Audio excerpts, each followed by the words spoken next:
After my son died, his wife took everything. She stripped my estate and threw me the keys to his rusted high school car. She thought she was leaving me with garbage, but on the drive home, the GPS suddenly lit up with a locked address. I knew my son. He never left a route active by accident. I followed that red line into the dark, and what I found inside a forgotten storage unit shattered my reality. Before I continue, let me know where you are watching from in the comments below. Hit like and subscribe if you have ever had to stand up to family who underestimated your worth. I am Hollis, 69 years old, and somehow still standing after my family tried to bury me.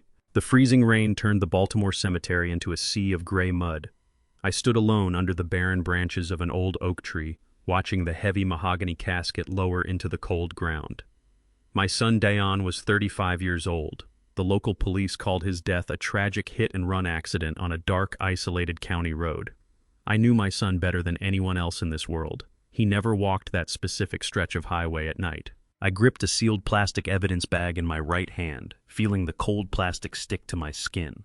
Inside the bag rested his shattered silver watch, the glass face heavily stained with his dried blood. It was the only item the police precinct released to me. Across the open grave stood Heather, his widow. She wore a tailored, plunging black designer dress that belonged at an elite fashion gala, not a burial service.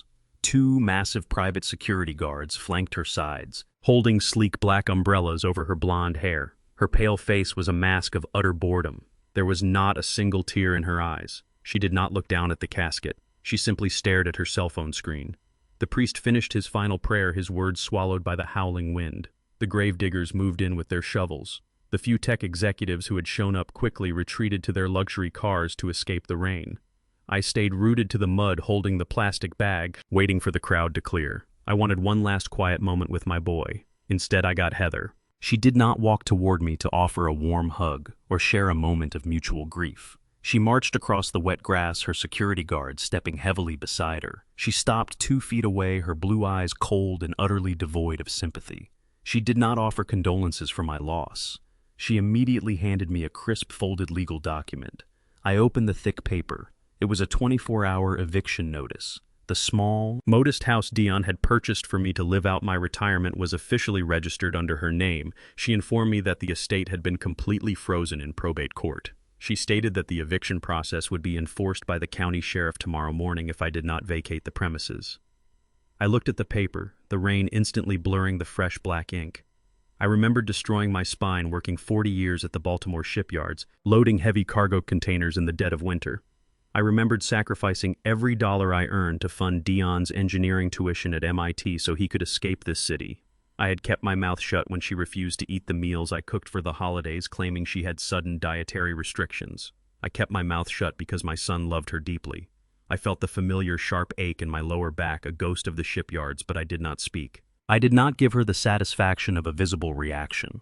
I simply folded the legal paper and slipped it into my coat pocket. My silence seemed to infuriate her. She scoffed loudly, crossing her arms over her expensive coat. She leaned in, her voice dripping with absolute venom. She declared that a senile, broke old man had no business living in a neighborhood meant for young, successful professionals.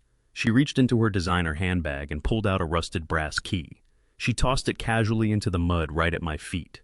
She announced that her lawyers had scoured the entire estate thoroughly. The only item not locked in the corporate trust was Dayon's beat-up 2008 high school sedan.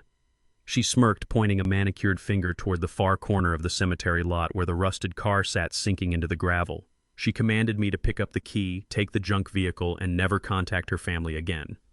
She turned her back on me, signaled her security guards, and walked toward her waiting black SUV. I watched the bright red taillights of her car vanish into the violent storm. I stood entirely alone in the freezing rain. I looked at the fresh dirt covering my only son. I looked at the rusted key lying in the cold mud. I did not yell at the sky. I did not drop to my knees and plead for my home or my dignity. I bent down slowly, picked up the brass key, wiped the grime away with my thumb, and walked away from the grave. The driver's seat of the old sedan smelled like stale coffee and worn leather. It smelled exactly like Dayon. I inserted the key into the ignition and turned it firmly. The engine sputtered, choked on the damp air, and finally roared to life. I had rebuilt this exact engine with him 20 years ago in our cramped neighborhood garage. The dashboard screen flickered on brightly. The digital GPS module, an aftermarket piece Dayon had installed himself just a few months ago, lit up the dark cabin. A bold red route flashed across the screen. The destination was already set and locked in. The system indicated the address was a mere 10 miles away, located deep in the abandoned industrial sector of the harbor. My hands tightened around the steering wheel. Dion was a meticulous, brilliant engineer. He possessed a mind that functioned on absolute flawless precision. He never left a route active on his navigation system unless he fully intended to return to that exact spot immediately. A cold, sharp realization settled deep in my chest. He was going somewhere highly specific the night he was killed. I shifted the car into drive. I merged onto the wet highway, leaving the cemetery and Heather's cruel threats far behind me. The red line on the screen pulsed like a heartbeat in the dark. I was going to follow that route to the very end. I shifted the rusted gear selector into drive and pressed my foot against the worn pedal. The old sedan lurched forward, tires slipping slightly in the cemetery mud, before finding traction on the wet asphalt. I left the sprawling manicured lawns of the burial grounds behind, merging onto the desolate northbound highway. The freezing rain battered the cracked windshield, matching the chaotic rhythm thumping inside my chest. I kept my eyes locked on the road, occasionally glancing down at the brilliant red line pulsing on the aftermarket digital screen. The artificial glow cast a harsh crimson shadow across the dark cabin, illuminating the faded upholstery Dion had refused to replace. Every mile I drove pushed the suffocating weight of my immediate grief deeper down into my stomach, replacing the raw sorrow with a profound mechanical focus. Dion possessed a brilliant engineering mind that mapped out variables with absolute precision. He did not make careless mistakes. He did not leave active navigation coordinates running on a locked screen without a deliberate purpose. My son was trying to tell me something from beyond the grave. I gripped the steering wheel until my knuckles ached, letting the steady hum of the struggling engine drown out the memory of Heather's mocking voice. I was no longer a grieving father standing helpless in the mud. I was a man executing a final set of instructions. The pulsing red line on the display shrank, pulling me further away from the affluent suburbs and steering me directly toward the forgotten edges of the city. The navigation system commanded a sharp right turn, guiding the sedan off the main highway and plunging me into the decaying heart of the Baltimore industrial harbor. The smooth asphalt gave way to broken, pothole-riddled concrete that rattled the suspension of the old car. I drove past towering, rusted shipping cranes that loomed against the dark gray sky like skeletal giants. The desolate environment mirrored the absolute ruin settling inside my own mind. Massive brick warehouses with shattered windows lined the flooded streets, their walls covered in peeling paint and faded graffiti. There were no other vehicles in sight. The entire sector felt like a graveyard for forgotten steel and abandoned ambitions. I navigated the labyrinth of narrow, debris-filled alleys, trusting the glowing red line on the dashboard to guide me through the industrial wasteland. The GPS chime sounded a sharp alert signaling the final approach. I pressed the brakes as the sedan rolled to a halt in front of a massive, heavily fortified chain-link fence. The perimeter was topped with loops of rusted razor wire, securing a sprawling, dilapidated storage facility that looked as though it had not seen legitimate business in over a decade. The red destination marker on the screen blinked rapidly, completely aligned with my current physical coordinates. The facility was entirely dark, save for a single, flickering amber light bulb buzzing above the main entrance. I turned off the engine and listened to the rain drumming against the metal roof. I stepped out of the vehicle into the freezing downpour, pulling my heavy coat tight against the biting wind. I walked slowly toward the towering metal gate, my boots crunching loudly against the wet gravel, preparing to confront whatever my son had left waiting for me in the shadows. A heavy iron chain wrapped around the main gate post, secured tightly by a modern weather-resistant digital padlock. The sleek piece of technology looked entirely out of place against the rusted iron bars and peeling paint of the abandoned facility. I wiped the freezing rain from my eyes and studied the glowing blue keypad. I knew I had limited time before a random security patrol or harbor police might drive past the isolated lot. I stared at the blank digital screen, forcing my mind to analyze the situation through Dion's precise logic. He built firewalls for commercial tech companies, designing encryption codes that baffled senior programmers. Yet when it came to his personal life, Dion always anchored his security measures to the people he loved, never to random logic. He hated complex, meaningless strings of numbers. I closed my eyes, blocking out the howling wind, and visualized the calendar hanging in our old kitchen. I reached out with a trembling, rain-soaked finger and pressed the digits corresponding to October 14th, 1957. It was the birth date of my late wife, Yvonne, the mother Dion had adored and lost to cancer when he was only 15 years old. The keypad emitted a sharp, high-pitched electronic chirp. A heavy mechanical clack echoed from inside the metal casing. The green light illuminated the face of the lock. The heavy iron chain slipped downward, crashing loudly into the mud. I pushed my full body weight against the towering metal gate. It groaned in protest, the rusted hinges screaming as they yielded, creating a gap just wide enough for the sedan to pass through. My son had left the door open for me. I walked back to the idling car, my heart pounding a frantic rhythm against my ribs, and drove into the dark, enclosed courtyard. The courtyard was a narrow, claustrophobic corridor of identical corrugated metal storage units. I drove slowly, the sedan's headlights sweeping across the faded white numbers painted on the dented steel doors. The GPS screen flared one final time, emitting a solid tone before shutting down completely. I parked the car, leaving the headlights illuminating the heavy metal door of Unit 42. I stepped out into the rain, my breath forming thick white clouds in the freezing air. The unit was not secured by a padlock. The metal latch hung loose, swinging slightly in the harsh wind. I gripped the cold steel handle with both hands, planted my boots firmly on the wet concrete, and pulled upward with all my remaining strength. The heavy corrugated door shrieked against the dry metal tracks rolling up into the ceiling. Motion sensors detected the sudden movement. Harsh, blinding fluorescent security lights violently flickered to life, flooding the interior of the windowless concrete room with a sterile, clinical glare. I stopped breathing. The cavernous unit did not contain boxes of Dion's old engineering prototypes or discarded college furniture. Parked dead in the center of the stained concrete floor was a massive late-model black SUV. I took a slow, agonizing step forward, my eyes locking on to the devastating damage. The entire front grille of the luxury vehicle was completely caved inward. The heavy steel warped and twisted from a catastrophic impact. The passenger side windshield was heavily shattered, a deep spiderweb of cracked glass radiating outward from a central point of collision. I moved closer, my stomach twisting into a violent knot. Dark, thick, dried stains heavily coated the cracked front bumper and the crushed hood ornament. It was dried human blood. This was the exact vehicle that had killed my son. I walked slowly around the crushed mass of black steel, my eyes scanning the catastrophic damage. 40 years in the shipyards taught me how to read stressed metal. The police report stated Dion was struck from behind at high speed, sweeping his legs out and throwing him over the hood. The heavy indentation on the lower bumper matched the exact height of my son's knees from when he was standing on the road. The shattered passenger side windshield aligned perfectly with the trajectory of a human body rolling over the hood before impacting the glass. The dried blood smeared across the twisted chrome grille confirmed the horrific physics of the collision. This was the exact weapon used to slaughter my boy. The driver's side door hung open, slightly warped off its hinges by the force of the impact. I stepped inside the dark cabin. The airbags had deployed and hung from the steering wheel like deflated lungs. I reached across the center console toward the glove compartment. The latch was fused shut, the plastic heavily warped from the crash. I walked to the corner of the concrete unit, picked up a rusted steel tire iron left behind by a previous tenant, and returned to the vehicle. I wedged the flat edge of the iron deep into the gap above the lock. I threw my entire body weight against the steel bar. The cheap plastic latch snapped with a loud crack. The compartment door fell open, spilling a mess of crumpled papers and vehicle manuals onto the blood-stained floor mat.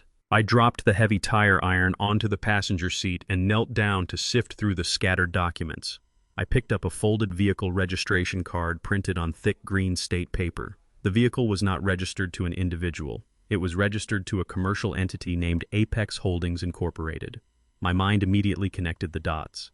Apex Holdings was a commercial logistics shell company owned and operated entirely by Scott Heather's older brother. Scott was a coward who always hid his failing business ventures behind complex corporate structures to avoid personal financial liability. Finding his company's name on the registration meant the vehicle that struck Dion belonged directly to his own brother-in-law, the man who delivered the eulogy today.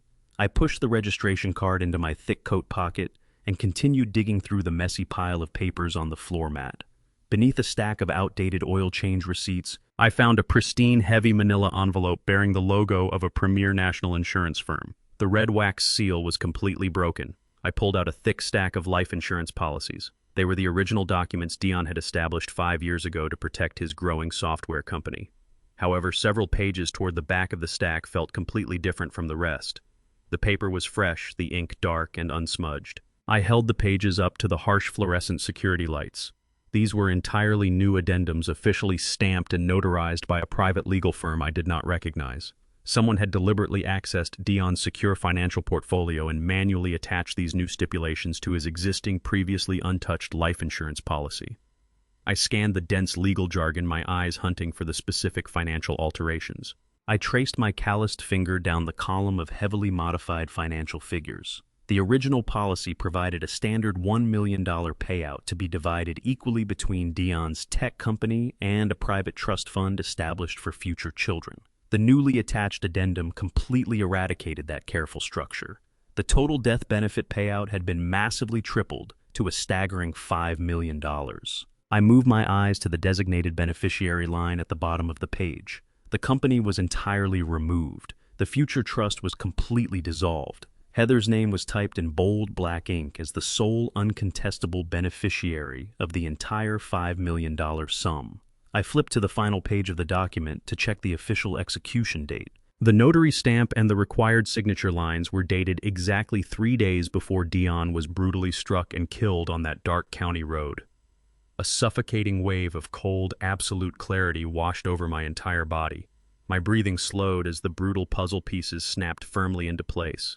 The fatal hit and run was never a random tragedy caused by a negligent drunk driver. It was a meticulously calculated, highly profitable execution. Heather and Scott had actively conspired to murder my son for an immediate $5 million payday. They used Scott's untraceable commercial fleet vehicle to run Dion down, hid the bloody evidence inside this abandoned industrial storage unit, and prepared to play the roles of the grieving widow and supportive brother-in-law.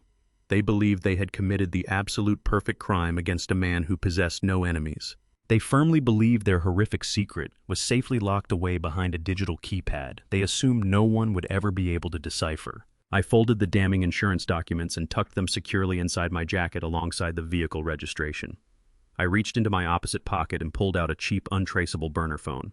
I dialed a highly encrypted, unlisted number I had memorized a decade ago. Heather and Scott firmly believed I was a broken old man who survived entirely on my deceased son's charity. They assumed my entire life consisted of collecting a meager union pension and fixing leaky pipes in the small house Dion had purchased for me. They had absolutely no idea that 15 years ago I designed a specialized hydraulic pressure valve in my cramped neighborhood garage. They did not know I quietly sold the exclusive manufacturing rights of that single engineering patent to a major international aerospace firm. My total liquid net worth exceeded $12 million. I retained Matthew Gold, a ruthless high-end corporate attorney, to aggressively manage that fortune through a complex network of invisible blind trusts. I preferred the quiet safety of an unassuming life, allowing my massive wealth to remain completely hidden from greedy eyes. Matthew answered the phone on the very first ring. I opened my mouth to instruct him to initiate a massive forensic financial audit on Scott's logistics company. Before I could utter a single word, a harsh mechanical grinding noise echoed from the entrance of the storage unit. The heavy corrugated metal door suddenly violently jolted upward. Twin beams of blinding high-intensity LED headlights instantly flooded the dark concrete unit, pinning me completely in their stark white glare like a trapped animal. The low, aggressive rumble of a powerful luxury engine echoed loudly against the corrugated metal walls. Someone had arrived. The blinding glare of the LED headlights cut through the cold, damp air of the storage unit, casting long, distorted shadows against the corrugated metal walls. I raised a hand to shield my eyes as the low, aggressive rumble of a twin-turbo V8 engine filled the confined space. A sleek silver Mercedes SUV aggressively angled itself across the narrow entrance, completely blocking the only exit. The driver's side door swung open. Scott stepped out into the freezing rain. He wore a rumpled designer suit that clung to his shivering frame, his face pale and slick with panicked sweat. His knuckles were bone white as he gripped a heavy rusted steel crowbar with both hands, holding it like a man who had never swung a weapon. The passenger side door opened next with a smooth, silent glide. Heather stepped onto the cracked concrete. She had shed the heavy black designer coat she wore at the cemetery, revealing a dark utilitarian trench coat. She was not shaking. A chilling, perfectly calm smile stretched across her pale face as she reached back into the luxury vehicle. She pulled out a heavy red plastic gasoline canister, her manicured fingers wrapping firmly around the thick handle. The sharp stench of unleaded fuel instantly hit the back of my throat, mixing sickeningly with the metallic scent of dried blood radiating from the crushed front bumper behind me.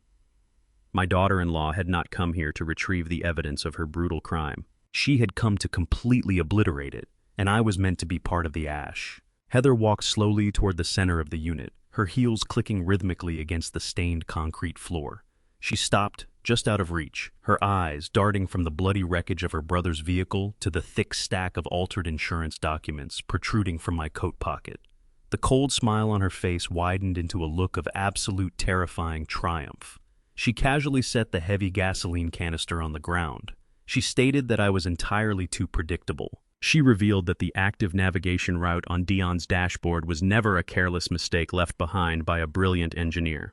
It was a meticulously calculated trap. She explained that she had personally programmed the destination coordinates into the system the night they slaughtered my son, ensuring the breadcrumbs would lead directly to this isolated industrial graveyard. She added that she had magnetically attached a miniature GPS tracker to the undercarriage of the rusted sedan while the gravediggers were lowering my boy into the earth. She knew my grief would drive me to investigate the vehicle. She knew I would follow the red line into the dark. Heather stepped closer, her voice dropping to a harsh, mocking whisper. She outlined her final, brutal phase of the operation.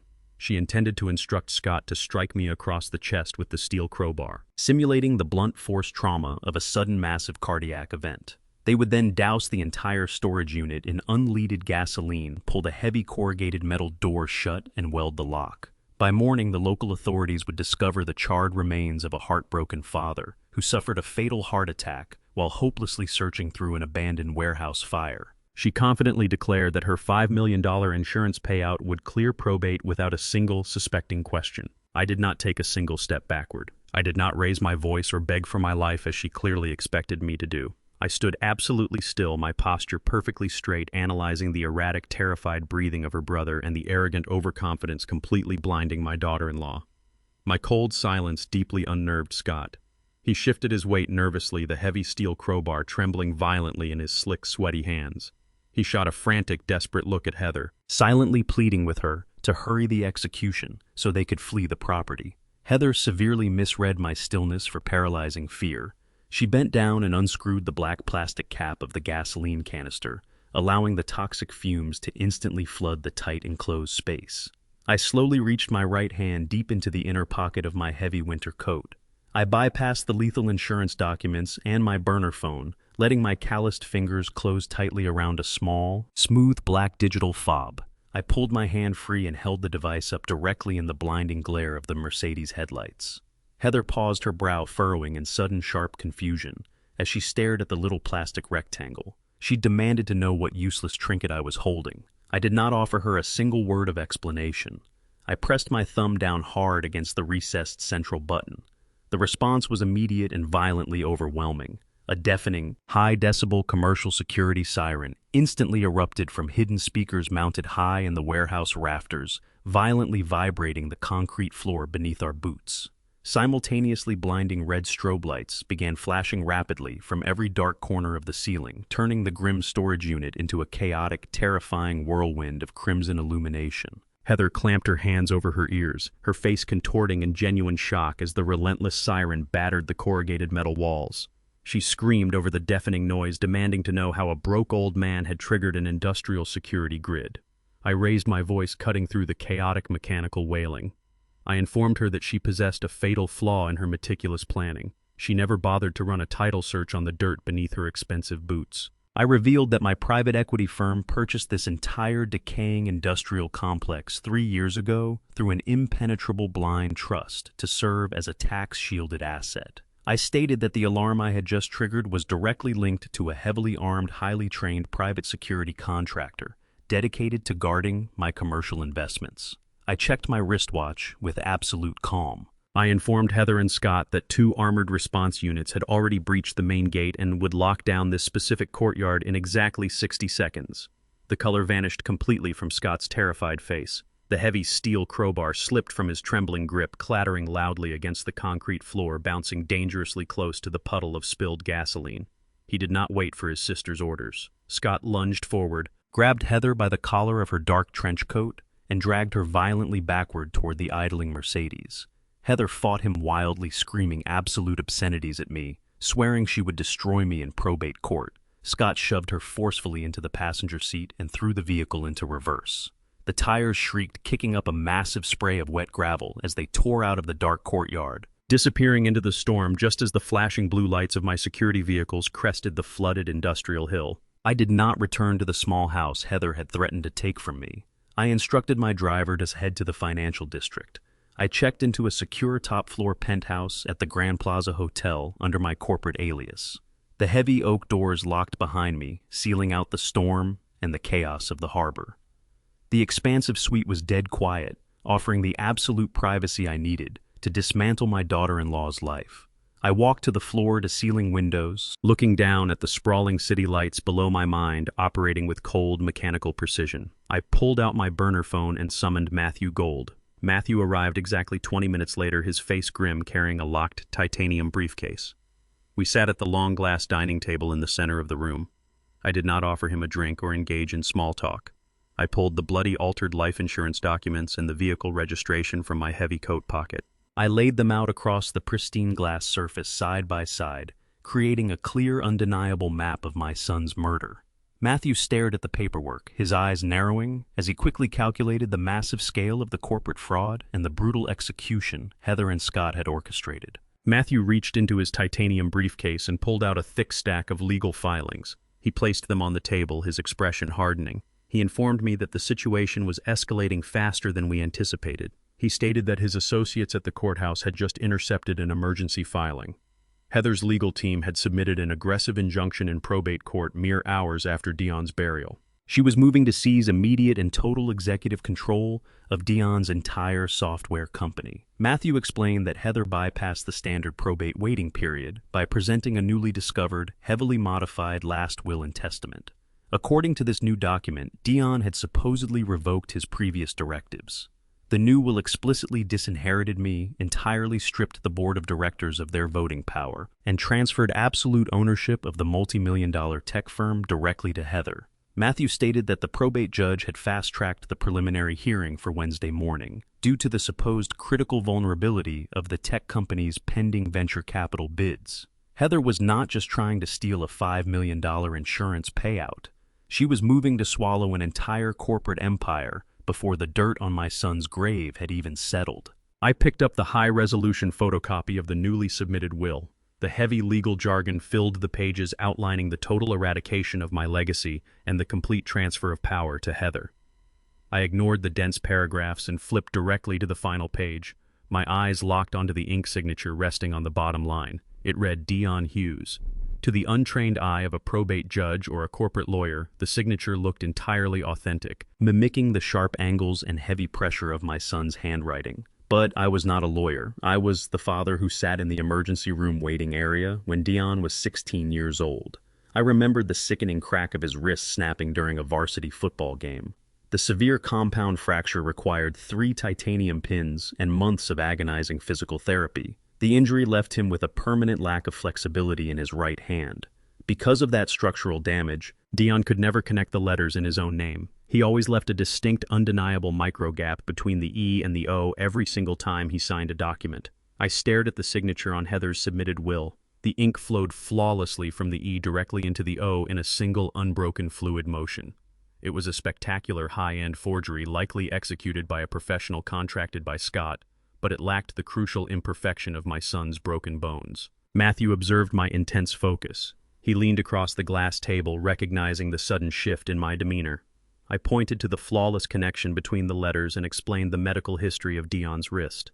Matthew's eyes widened as the reality of the fraudulent document set in. He immediately reached for his phone, declaring that we had enough concrete evidence to call the district attorney halt the probate hearing and have Heather arrested for severe document forgery and attempted grand larceny. I reached across the table and firmly placed my hand over his phone, forcing him to lower it.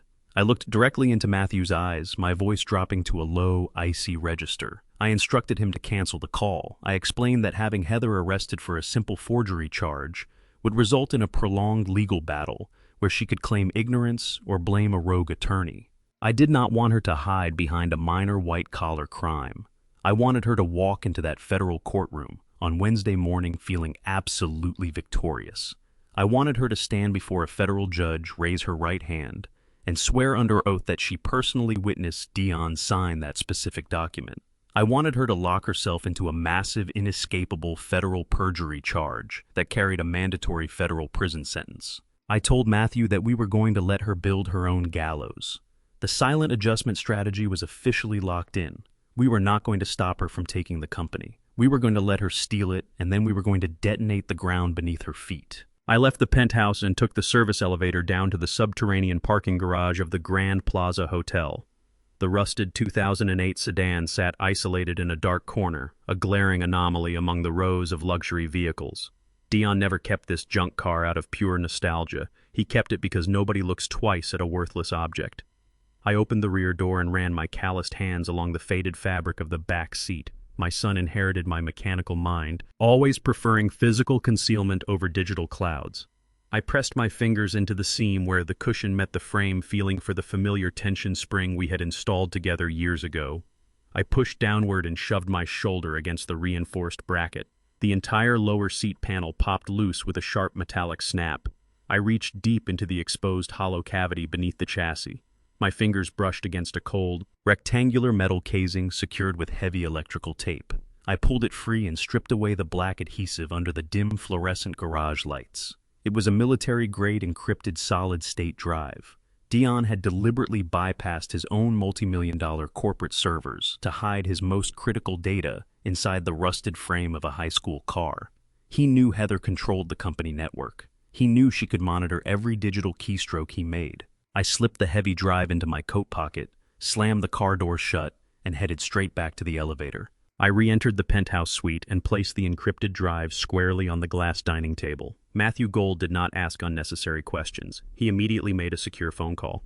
20 minutes later, a young, sharply dressed cybersecurity specialist arrived at our door carrying a heavy tactical laptop case. Matthew introduced him only as a trusted contractor retained by our private equity firm. The specialist sat down, connected a maze of cables from his machine to Dion's solid-state drive, and began running a series of aggressive decryption algorithms. For 45 minutes, the only sound in the expansive suite was the rapid mechanical clacking of the keyboard and the rain lashing against the floor-to-ceiling windows. Matthew and I stood silently behind him, watching strings of complex code waterfall across the glowing monitor.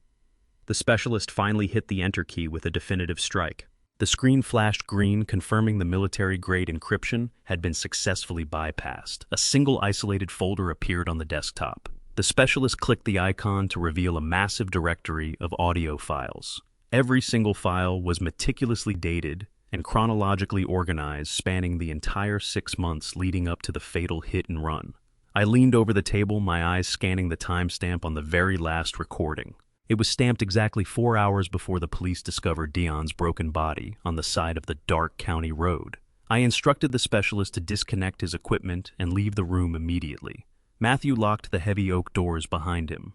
I sat down in front of the laptop, took a slow, deep breath to brace myself, and pressed play on the final audio file.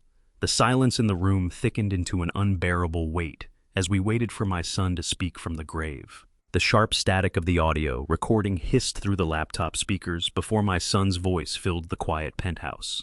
Dion sounded breathless, weak, and utterly terrified. I gripped the edge of the glass table as his trembling words echoed in the room.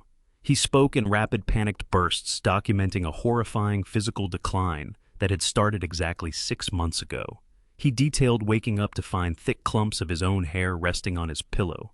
He described suffering from sudden, blinding episodes of extreme vertigo that left him collapsed on his office floor. His voice cracked as he revealed episodes of severe internal bleeding, vomiting dark blood into the bathroom sink while Heather stood casually in the doorway watching him. He stated that Heather constantly dismissed his agonizing symptoms as severe stress from the upcoming venture capital acquisition. She isolated him from his friends, claiming he needed absolute rest, and insisted on preparing every single meal he consumed. The recording captured a shaky intake of breath before Dion delivered the most devastating revelation. He explicitly stated that 2 nights ago he had faked being asleep on the living room sofa.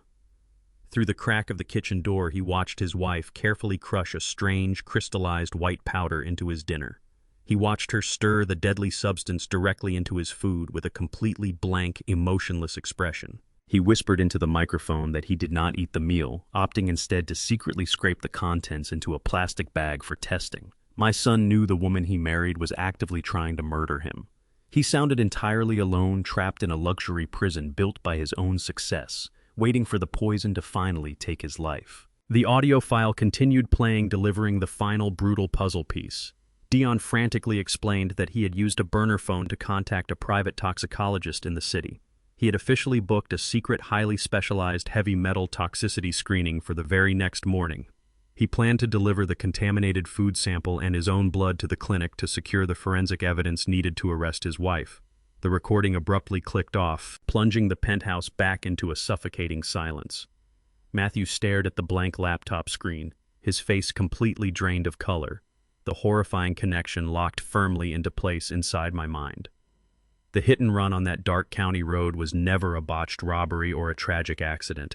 It was a desperate, panicked cover-up. Heather must have discovered the burner phone or the missing food sample. She realized Dion was only hours away from obtaining irrefutable medical proof of her prolonged poisoning campaign. She panicked and immediately called her brother Scott.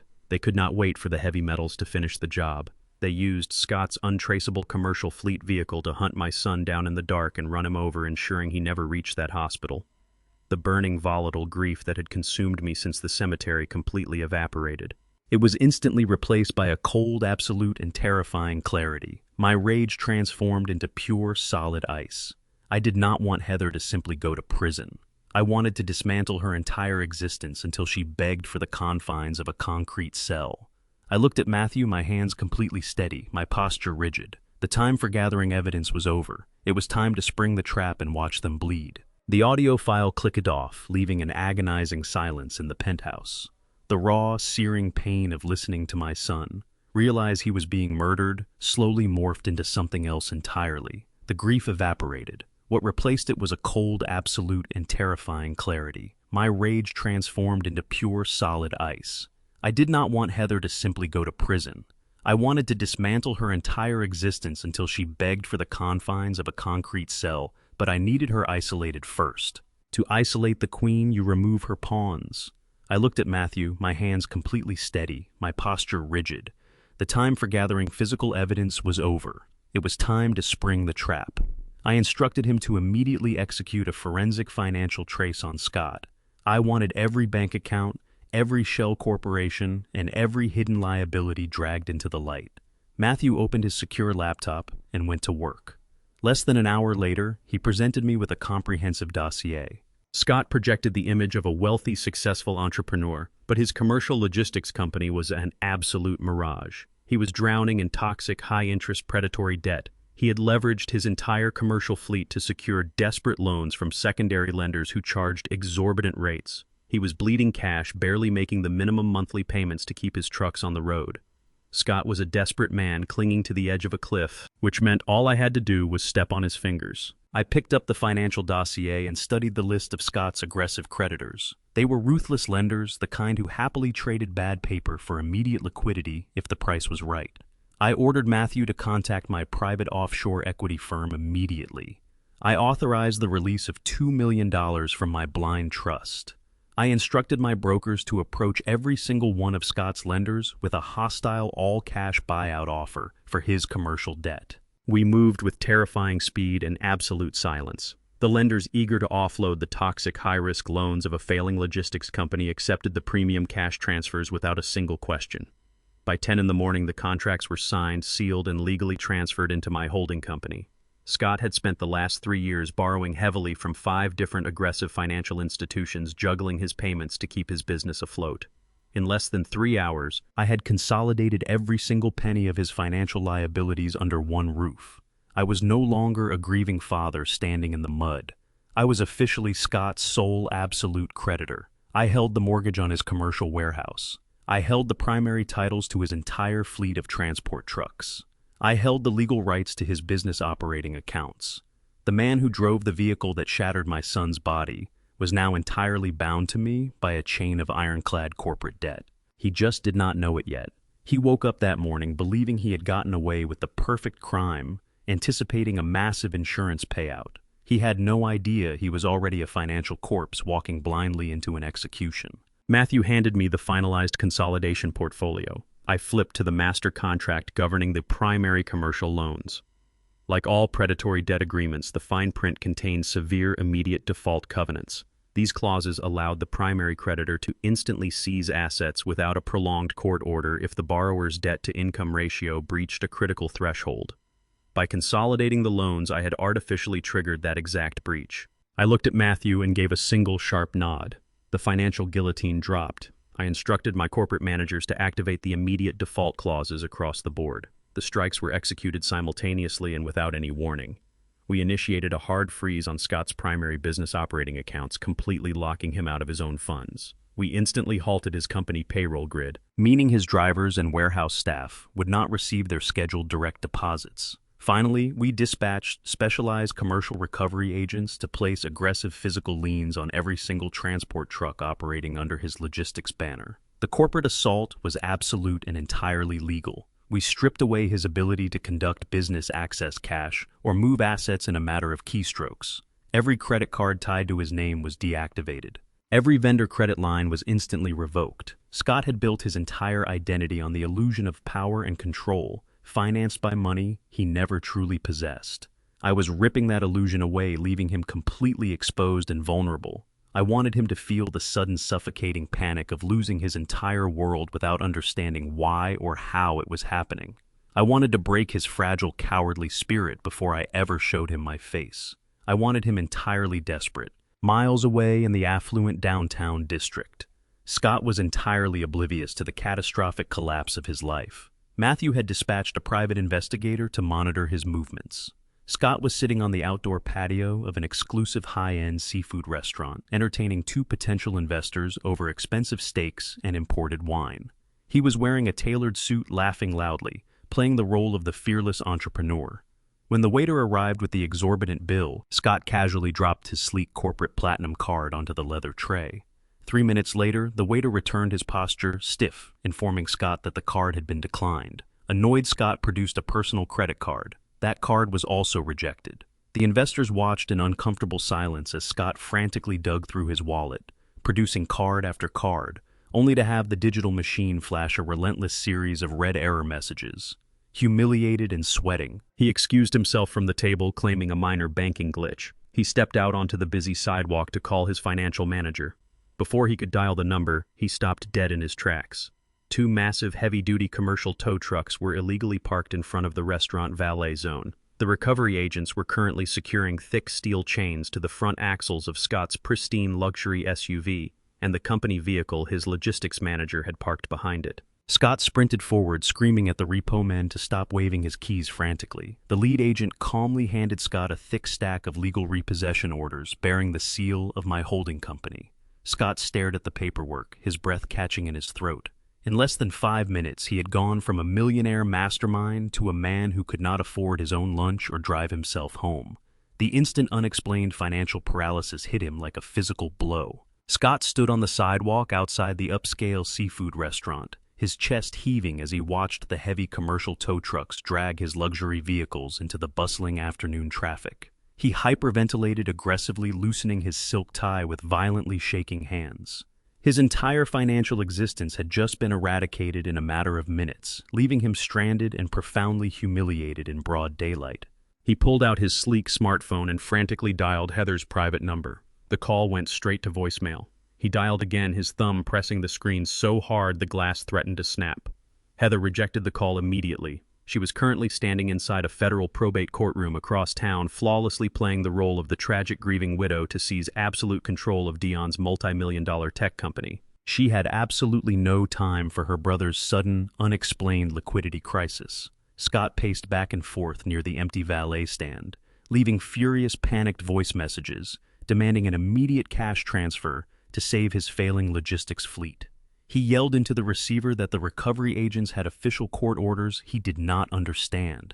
The automated tone of her voicemail cut him off repeatedly. Scott was entirely isolated. The aggressive bravado he displayed just an hour ago had completely vanished. He was a pathetic coward, entirely stripped of his fake corporate armor, shivering in his expensive suit, suddenly realizing no one was coming to rescue him from this catastrophic financial ruin. As Scott paced the perimeter of the now empty restaurant parking lot, a sleek black town car glided smoothly around the corner and pulled to a silent halt just inches from his leather shoes. The tinted rear passenger door swung open. I stepped out onto the pavement, adjusting the cuffs of my heavy winter coat. Matthew Gold stepped out from the opposite side, clutching a thick leather binder against his chest. Scott froze, his bloodshot eyes darting frantically between us. He recognized me immediately as the supposedly broke, pathetic old man he and his sister had planned to murder inside an abandoned storage unit just 2 days ago. He did not recognize the cold, absolute authority radiating from my posture. Matthew walked forward and slammed the heavy leather binder down onto the hood of the idling town car. The loud smack made Scott physically jump. I walked slowly toward him, closing the distance until I stood mere inches from his trembling face. I did not raise my voice. I spoke in a low, terrifyingly calm register. I informed him that the thick binder resting on the car contained the consolidated original contracts for every single high-interest commercial loan he had taken out over the past 3 years. I told him I had personally purchased his entire mountain of debt that morning. I clarified that I was the phantom creditor who had just legally seized his business accounts, halted his payroll, and ordered the repossession of his entire transport fleet. The color completely drained from Scott's face as the horrifying reality of his situation crushed him. He realized I was not a helpless victim. I was the architect of his total financial execution, holding his entire miserable life securely in the palm of my hand. Before Scott could utter a single word of defense, I reached into my coat pocket and pulled out my smartphone. I pressed the screen and turned the volume to maximum. Dion's breathless, terrified voice echoed across the empty parking lot, detailing his agonizing physical symptoms and explicitly describing Heather grinding lethal white powder into his food. Scott stumbled backward, his hands flying to his mouth in absolute horror as he listened to the voice of the man he had ruthlessly hunted down and killed. I stopped the recording right as Dion mentioned booking the heavy metal toxicity screening. I reached back into my coat and pulled out a stack of high-resolution 8x10 photographs. I tossed them onto the hood of the car, right next to his debt portfolio. The images displayed his crushed, blood-stained black SUV sitting inside the locked storage unit. I pointed to the clear shot of the vehicle identification number registered directly to his logistics company. I informed Scott that his sister did not just manipulate him into a simple insurance scam. She manipulated him into executing a desperate, sloppy cover-up for her prolonged poisoning campaign. I stepped closer, forcing him to look at the bloody bumper. I laid out the brutal legal mathematics awaiting him. I explained that a conviction for first-degree capital murder carries a mandatory life sentence in a maximum security federal penitentiary without any possibility of parole. I contrasted that grim reality with the significantly reduced sentence offered to a cooperating accessory who provides the district attorney with definitive evidence required to convict the primary orchestrator. I let the sheer magnitude of his impending doom settle heavily over his shoulders, watching the last remnants of his arrogance crumble into dust. I presented Scott with an uncompromising absolute ultimatum that left him zero room to maneuver. I demanded that he wear a concealed digital wire transmitter provided directly by Matthew's private investigators. I required him to walk into Heather's mansion within the next 24 hours and manipulate her into explicitly confessing to the entire poisoning operation on a pristine audio recording. I told him he had to force her to admit she purchased the heavy metals and ordered the vehicular hit and run to silence my son. I made the consequences of refusal brutally clear. If he failed to secure the confession, or if he attempted to warn his sister, I would immediately hand the keys to the storage unit and the unedited audio files directly to the district attorney's homicide division. Furthermore, I promised to legally crush his remaining logistics assets, liquidate his personal bank accounts, and ensure he faced a capital murder trial while entirely penniless and relying on an overworked public defender. Scott dropped to his knees right there on the cold asphalt. The polished, arrogant businessman dissolved into a weeping, hyperventilating mess. He sobbed uncontrollably, shamelessly, begging me to spare his life, swearing he never wanted to hurt Dion, and had only driven the SUV because Heather threatened to cut off his secret business funding. He confessed he was completely terrified of going to a violent federal prison. I stared down at the pathetic man kneeling at my feet, feeling absolutely no sympathy for his manufactured tears. I demanded a simple yes or no answer. Scott aggressively wiped his face, looked up at me with completely shattered eyes, and nodded vigorously. He verbally agreed to turn on his sister to save his own miserable life.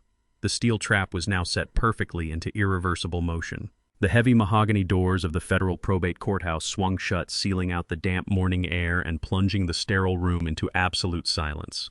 The fluorescent lights overhead cast a harsh, unforgiving glare on the polished wooden benches and the imposing judge's bench at the front of the room. I sat completely motionless in the very back row, my heavy winter coat folded neatly across my lap. I watched Heather glide down the center aisle. She wore a modest, tailored black suit that screamed of quiet wealth, completely discarding the plunging designer dress she had flaunted at the cemetery. She clutched a pristine white handkerchief, dabbing delicately at the dry corners of her blue eyes. She played the role of the shattered, grieving widow with sickening perfection, lowering her head as she took her seat beside her high-priced corporate defense attorney. She turned her neck just a fraction of an inch to look over her shoulder. Her sorrowful mask slipped for a single microscopic second. She locked eyes with me across the vast, empty courtroom. She delivered a cold, triumphant glare, utterly convinced she held the ultimate winning hand. She assumed I was a broken, defeated father, showing up merely to witness the final dismantling of his son's estate. I did not glare back. I did not offer her a scowl or a shake of my head. I maintained a blank, chilling stare, letting her soak in the false comfort of her impending victory. The presiding judge, an older man with a severe, unreadable expression, called the emergency hearing to order. Heather's attorney stood up immediately, his voice booming confidently across the quiet chamber as he formally presented the newly discovered last will and testament to the court. He slid the pristine forged document across the polished surface of the judge's bench. Heather took the stand, her voice trembling with a practiced theatrical fragility. She stated for the official record that Dion had approached her in an absolute panic mere weeks before his tragic accident. She claimed he was deeply terrified of his father's increasingly erratic and aggressive behavior. She looked directly into the judge's eyes and declared that I was a bitter, senile old man who harbored deep, venomous resentment toward my son's massive financial success. She blatantly lied under the harsh courtroom lights, swearing that I had played absolutely zero role in Dion's life since the day he left for college. She effortlessly erased the decades I spent shattering my spine at the Baltimore shipyards to pay for his elite engineering education. She erased the countless late nights Dion and I spent in my cramped neighborhood garage building the very mechanical foundations that eventually launched his entire tech empire. She painted a vivid, horrifying picture of a greedy, completely estranged father, waiting in the shadows to steal a massive fortune he never helped create. She urged the judge to strictly honor her late husband's final desperate wishes by granting her immediate, uncontested executive control over the tech company and its highly lucrative pending $20 million venture capital bid. She wiped a single forced tear from her pale cheek, fully expecting the gavel to drop and seal her status as an absolute millionaire. Matthew Gold stood up from the plaintiff's table, smoothing the lapels of his immaculate dark suit. Heather visibly braced herself, expecting a vicious, drawn-out legal assault regarding the authenticity of the paperwork. She expected Matthew to produce handwriting experts and launch a desperate, flailing attempt to stall the probate transfer. Matthew did absolutely nothing of the sort. He approached the center of the courtroom with casual, terrifying ease. He did not pull the high-resolution photocopy of the forged signature from his titanium briefcase. He did not mention Dion's shattered wrist or the unmistakable microgap missing from the fluid ink on the page. Instead, Matthew addressed the judge with a tone of quiet, absolute respect. He stated that my legal team fully recognized the severe gravity of the document presented before the court. He requested only one minor procedural formality before conceding the emergency injunction. Matthew asked the judge to require Heather to state under penalty of perjury that she was physically present in the room and personally witnessed Dion Hughes sign that specific piece of paper. The judge nodded in agreement, finding the request completely standard for such an aggressive corporate transfer. He turned his severe gaze to Heather, reminding her that she was currently sitting in a federal courtroom. Heather's eyes darted toward Matthew for a fraction of a second, searching for the hidden trap. Finding none, her arrogant confidence surged back to the surface. She raised her right hand firmly in the air. She stared directly at the judge and swore on the public record that she watched her husband draft and sign the document with his own hand. She delivered a faint, triumphant smirk, sealing her absolute doom by committing massive, undeniable federal perjury. The judge brought his heavy wooden gavel down against the sounding block, formally granting the emergency injunction and transferring total executive control of the tech company directly to Heather. Her attorney clapped her softly on the shoulder, whispering eager congratulations. The gallery let out a collective breath of relief. I did not wait for the court to fully dismiss. I stood up slowly from the hard wooden bench in the very back row. The movement drew the immediate attention of the entire room. Heather snapped her head toward me, expecting a frantic outburst of grief, or a pathetic, desperate plea for a share of the estate. She expected the broken old mechanic to finally shatter under the weight of total defeat. I offered her absolutely nothing. I adjusted the collar of my heavy winter coat, gripped the wooden back of the bench for a single second to steady my ruined spine, and turned around. I walked down the center aisle with heavy, deliberate echoing steps. The rhythmic thud of my boots against the polished floor was the only sound in the dead-quiet courtroom. I pushed the heavy mahogany doors open and stepped out into the bright morning light without uttering a single syllable. My chilling absolute silence acted like a physical blow against Heather's fragile psyche. I saw it in her eyes just before the heavy doors swung shut behind me. The arrogant smirk instantly vanished from her pale face, replaced by a sudden creeping terror. She realized I had not fought back. She realized Matthew Gold had practically handed her the victory on a silver platter. Her hollow triumph shattered into 1,000 jagged pieces as the horrifying truth finally dawned on her. She knew a trap had just snapped completely shut around her throat. The sun set over the affluent suburbs, casting long, dark shadows across the manicured lawns of Heather's sprawling estate. Scott parked his rented economy sedan a block away, entirely stripped of his luxurious facade. He walked up the sweeping cobblestone driveway, shivering violently despite the mild evening air. Beneath his wrinkled dress shirt, a highly sensitive digital microphone was firmly taped to his sternum. Matthew's private security team had wired him less than an hour ago in the back of an unmarked van. They instructed him to speak clearly and provoke his sister into absolute rage. Scott reached the massive oak front double doors and pressed the intercom button. His chest heaved with heavy, frantic breaths. He was a cornered rat, desperately trying to bite the hand that fed him to save his own miserable life. The heavy door swung open, revealing Heather wrapped in a silk robe, holding a glass of expensive red wine. She glared at him with immediate annoyance, completely unaware that she had just invited a walking federal wiretap into her private fortress. Scott pushed his way inside without an invitation, his eyes darting around the grand foyer like a hunted animal. He wiped a thick layer of cold sweat from his forehead. He knew my security team was listening to every single heartbeat, waiting for him to deliver the audio execution he had promised me in the parking lot. Scott did not waste time with casual greetings. He stood in the center of the grand marble foyer and aggressively demanded his immediate cut of Dion's estate money. He raised his voice, ensuring the hidden microphone captured every desperate syllable. He claimed his logistics company had suddenly gone into catastrophic financial freefall, and he needed $2 million in untraceable cash by midnight. Heather scoffed loudly, taking a slow, arrogant sip of her wine. She dismissed his panic, stating the probate transfer was secured, and she would disperse his funds once the corporate dust settled. Scott took a step forward, invading her personal space, and dropped the fabricated bombshell we had carefully rehearsed. He warned her that local harbor police were actively circling the abandoned industrial park. He claimed 2 squad cars were spotted shining spotlights directly onto the corrugated metal doors of Unit 42. The arrogant smirk vanished from Heather's face instantly. Her blue eyes widened in sudden sharp terror as the realization hit her. The glass of wine trembled in her grip, a few dark red drops spilling onto the pristine marble floor. She grabbed Scott by the collar of his damp shirt, her manicured nails digging into his skin. She violently pulled him away from the open foyer and dragged him down the long hallway, shoving him aggressively into her soundproof private home office.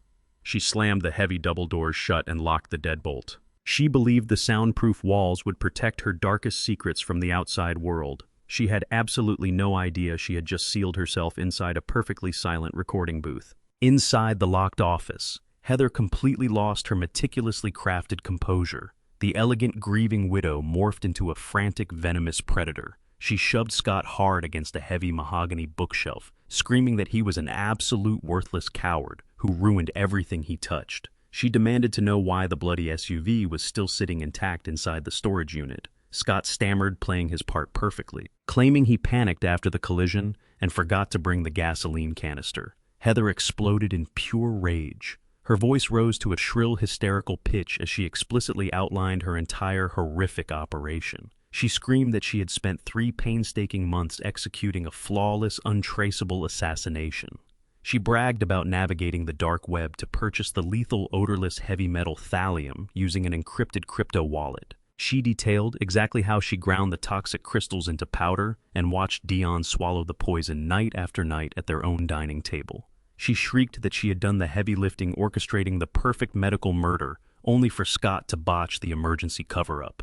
She aggressively reminded him that the hit and run was his sole responsibility. He was supposed to crush Dion on that dark road to prevent him from reaching the toxicology clinic, drag the vehicle into the harbor unit and burn the massive black SUV down to the steel chassis.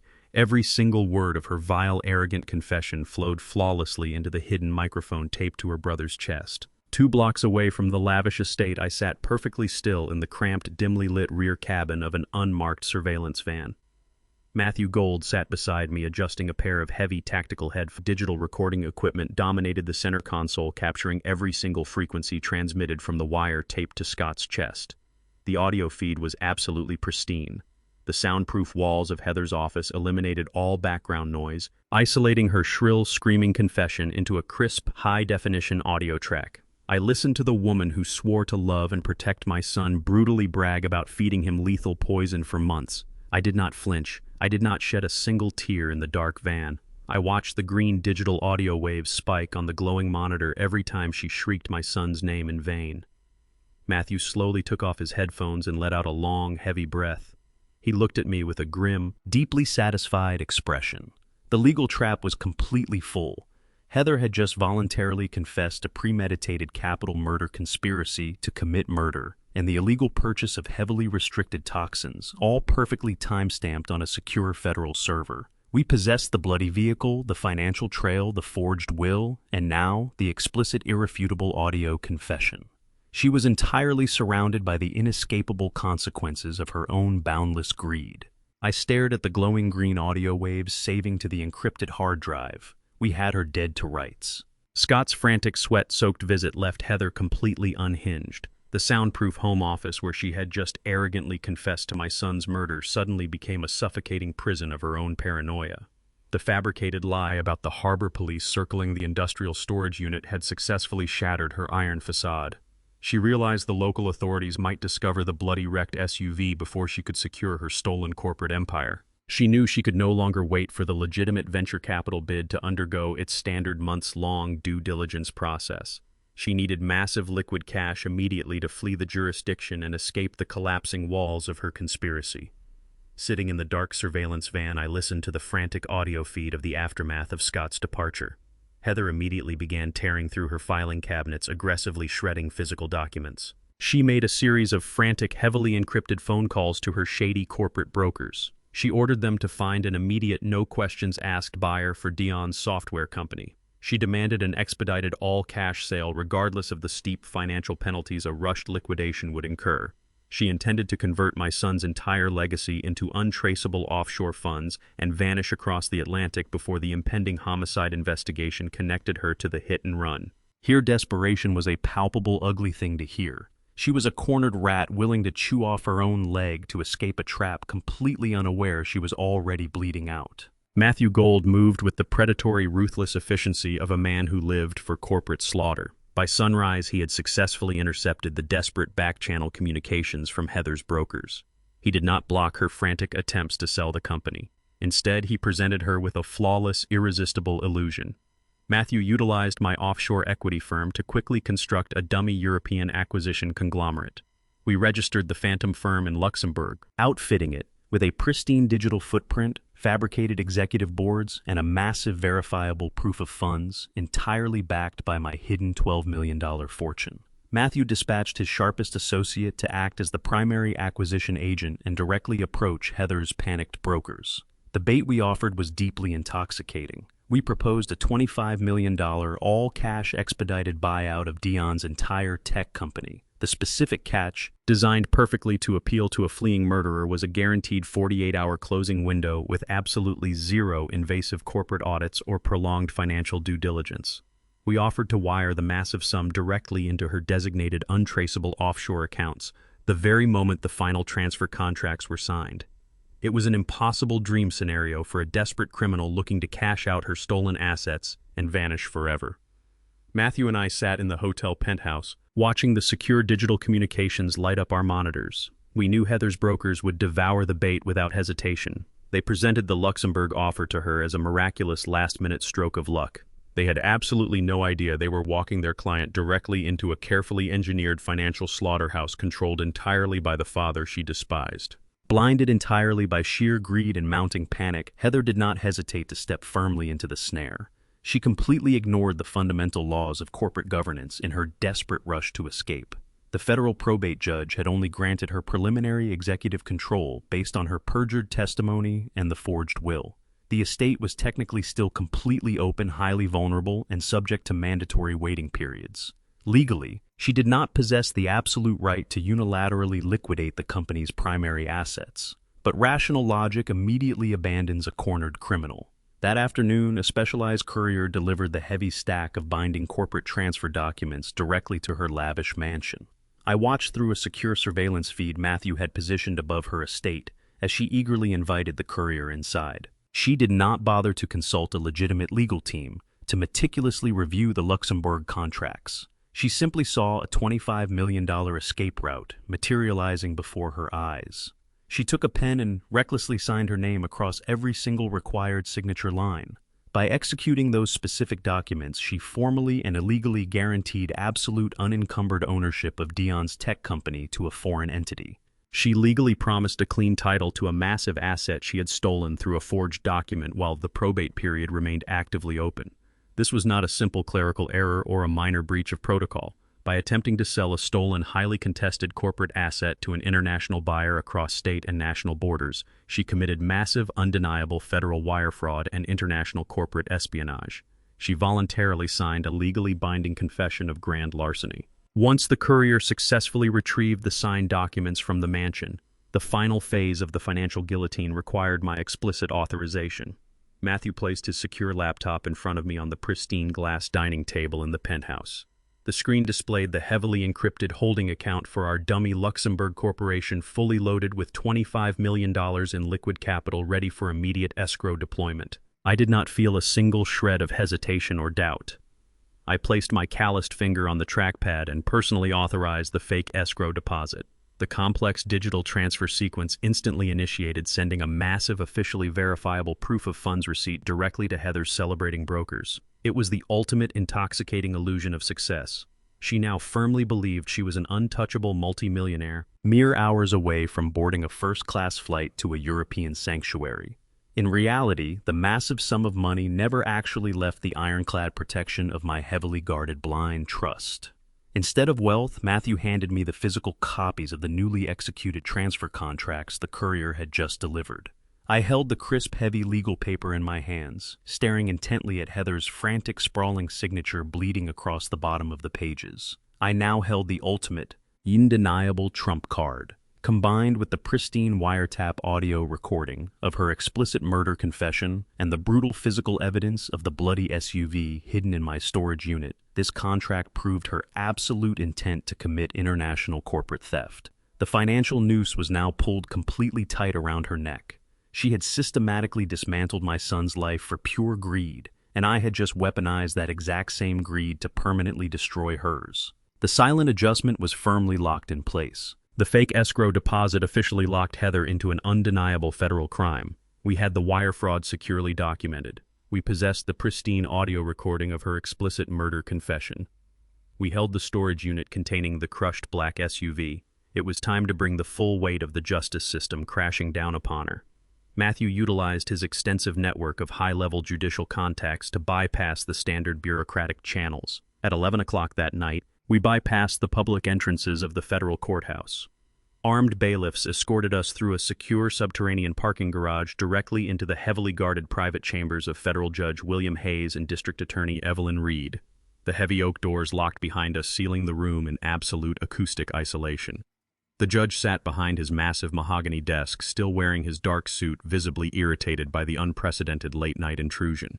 The district attorney stood near the leather bookshelves, her arms crossed tight against her chest, demanding an immediate explanation for pulling them away from their families at such an hour. I did not offer them polite apologies or waste time with legal pleasantries.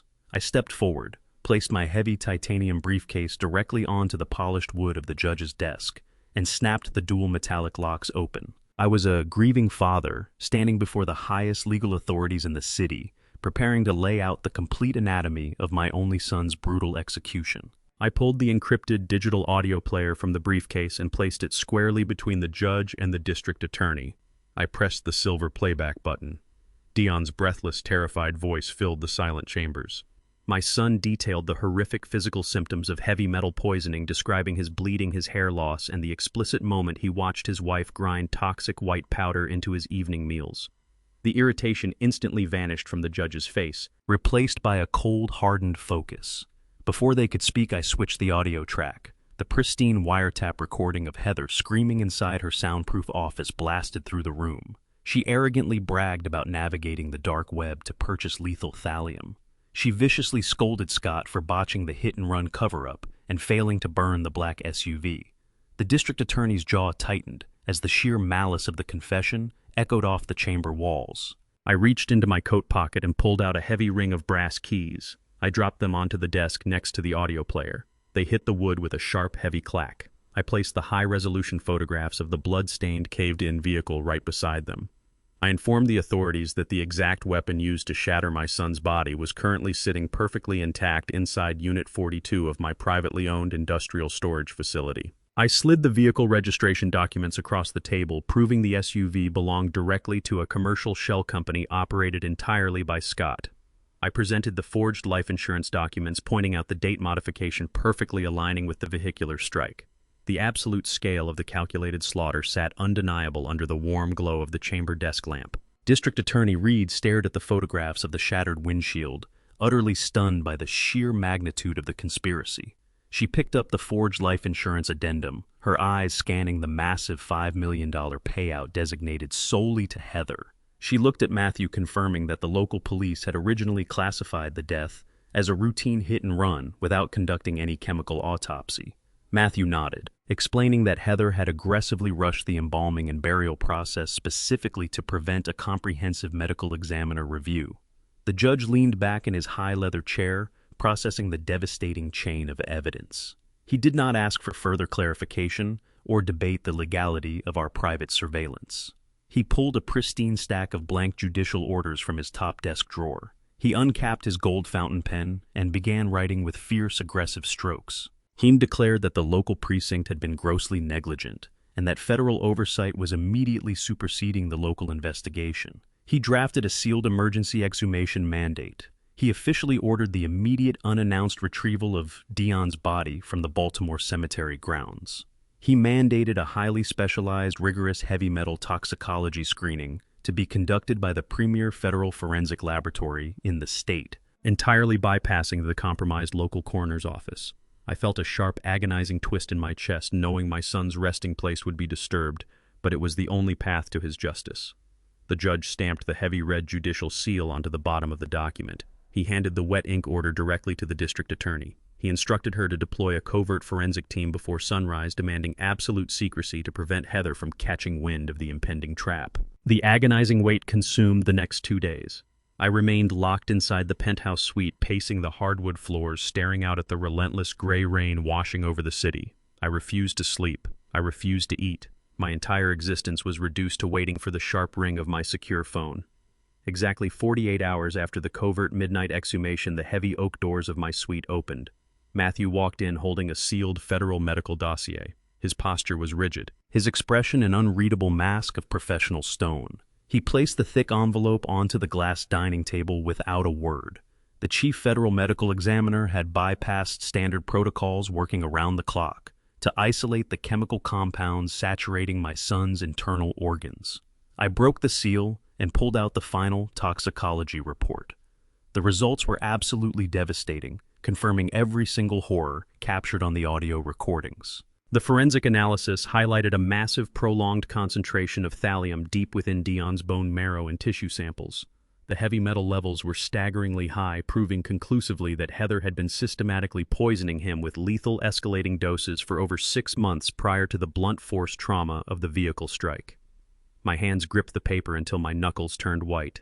Matthew's phone buzzed in his pocket. It was District Attorney Reed calling directly from the federal courthouse. She confirmed the toxicology results provided the irrefutable, undeniable physical evidence required to execute a massive strike. She informed us she was currently drafting the sealed federal arrest warrants. She was officially charging Heather and Scott with premeditated capital murder conspiracy to commit murder and massive corporate wire fraud. The legal guillotine was finally raised to its absolute highest point, its blade perfectly sharpened, waiting only for my signal to drop. After my son died, his wife took everything. She stripped my estate and threw me the keys to his rusted high school car. She thought she was leaving me with garbage. But on the drive home, the GPS suddenly lit up with a locked address. I knew my son. He never left a route active by accident. I followed that red line into the dark, and what I found inside a forgotten storage unit shattered my reality. Before I continue this story, let me know where you are watching from in the comments below. Hit like and subscribe if you have ever had to stand up to family who underestimated your worth. I am Hollis, 69 years old, and somehow still standing after my family tried to bury me. The freezing rain turned the Baltimore cemetery into a sea of gray mud. I stood alone under the barren branches of an old oak tree, watching the heavy mahogany casket lower into the cold ground. My son Dion was 35 years old. The local police called his death a tragic hit-and-run accident on a dark, isolated county road. I knew my son better than anyone else in this world. He never walked that specific stretch of highway at night. I gripped a sealed plastic evidence bag in my right hand, feeling the cold plastic stick to my skin. Inside the bag rested his shattered silver watch, the glass face heavily stained with his dried blood. It was the only item the police precinct released to me. Across the open grave stood Heather, his widow. She wore a tailored, plunging black designer dress that belonged at an elite fashion gala, not a burial service. Two massive private security guards flanked her sides, holding sleek black umbrellas over her blonde hair. Her pale face was a mask of utter boredom. There was not a single tear in her eyes. She did not look down at the casket. She simply stared at her cell phone screen. The priest finished his final prayer, his words swallowed by the howling wind. The gravediggers moved in with their shovels. The few tech executives who had shown up quickly retreated to their luxury cars to escape the rain. I stayed rooted to the mud, holding the plastic bag, waiting for the crowd to clear. I wanted one last quiet moment with my boy. Instead, I got Heather. She did not walk toward me to offer a warm hug or share a moment of mutual grief. She marched across the wet grass, her security guards stepping heavily beside her, splashing mud against my polished church shoes. She stopped 2 feet away, her blue eyes cold and utterly devoid of sympathy. She did not offer condolences for my immense loss. She immediately handed me a crisp, folded legal document. I opened the thick paper with trembling fingers. It was a 24-hour eviction notice. The small, modest house Dion had purchased for me to live out my retirement was officially registered under her name. She informed me in a sharp-clipped voice that the estate had been completely frozen in probate court. She stated that the eviction process would be aggressively enforced by the county sheriff tomorrow morning if I did not vacate the premises immediately. I looked at the paper, the freezing rain instantly blurring the fresh black ink. I remembered destroying my spine working 40 grueling years at the Baltimore shipyards loading heavy cargo containers in the dead of winter. I remembered sacrificing every single dollar I earned to fund Dion's engineering tuition at the Massachusetts Institute of Technology so he could escape this gritty city and build a brilliant future. I had kept my mouth shut when she refused to eat the meals I cooked for the holidays, claiming she had sudden fabricated dietary restrictions. I kept my mouth shut because my son loved her deeply. I felt the familiar sharp ache flare up in my lower back, a ghost of the shipyards, but I did not speak. I did not give her the satisfaction of a visible emotional reaction. I simply folded the legal paper and slipped it deep into my heavy coat pocket. My absolute silence seemed to infuriate her. She scoffed loudly, crossing her arms over her expensive designer coat. She leaned in, her voice dripping with absolute venom and unchecked arrogance. She declared that a senile, broke old man had no business living in a neighborhood meant for young, successful professionals. She reached into her luxury handbag and pulled out a rusted brass key attached to a faded lanyard. She tossed it casually into the deep mud right at my feet. She announced that her corporate lawyers had scoured the entire estate thoroughly to lock down every valuable asset. The only item not fiercely protected in the corporate trust was Dion's beat-up 2008 high school sedan. She smirked, pointing a manicured finger toward the far corner of the cemetery parking lot where the rusted, forgotten car sat sinking into the wet gravel. She commanded me to pick up the key, take the junk vehicle, and never contact her family again. She warned me that if I ever tried to call her or approach her new tech company, she would have her security team forcefully remove me. She turned her back on me without another word, signaled her massive bodyguards, and walked swiftly toward her waiting black luxury SUV. I watched the bright red taillights of her massive vehicle vanish into the violent freezing storm. I stood entirely alone in the pouring rain. I looked at the fresh dirt covering my only son. I looked at the rusted key lying in the cold mud. I did not yell at the gray sky. I did not drop to my knees and plead for my home, my money, or my lost dignity. I bent down slowly, picked up the brass key, wiped the grim layer of mud away with my thumb, and walked away from the grave. The driver's seat of the old battered sedan smelled like stale coffee and worn leather. It smelled exactly like Dion. I inserted the cold brass key into the ignition and turned it firmly. The old engine sputtered, choked on the damp winter air, and finally roared to life with a familiar steady hum. I had rebuilt this exact engine with him 20 years ago in our cramped neighborhood garage. The dashboard screen flickered on brightly. The digital GPS module, an expensive aftermarket piece Dion had installed himself just a few months ago, lit up the dark, freezing cabin.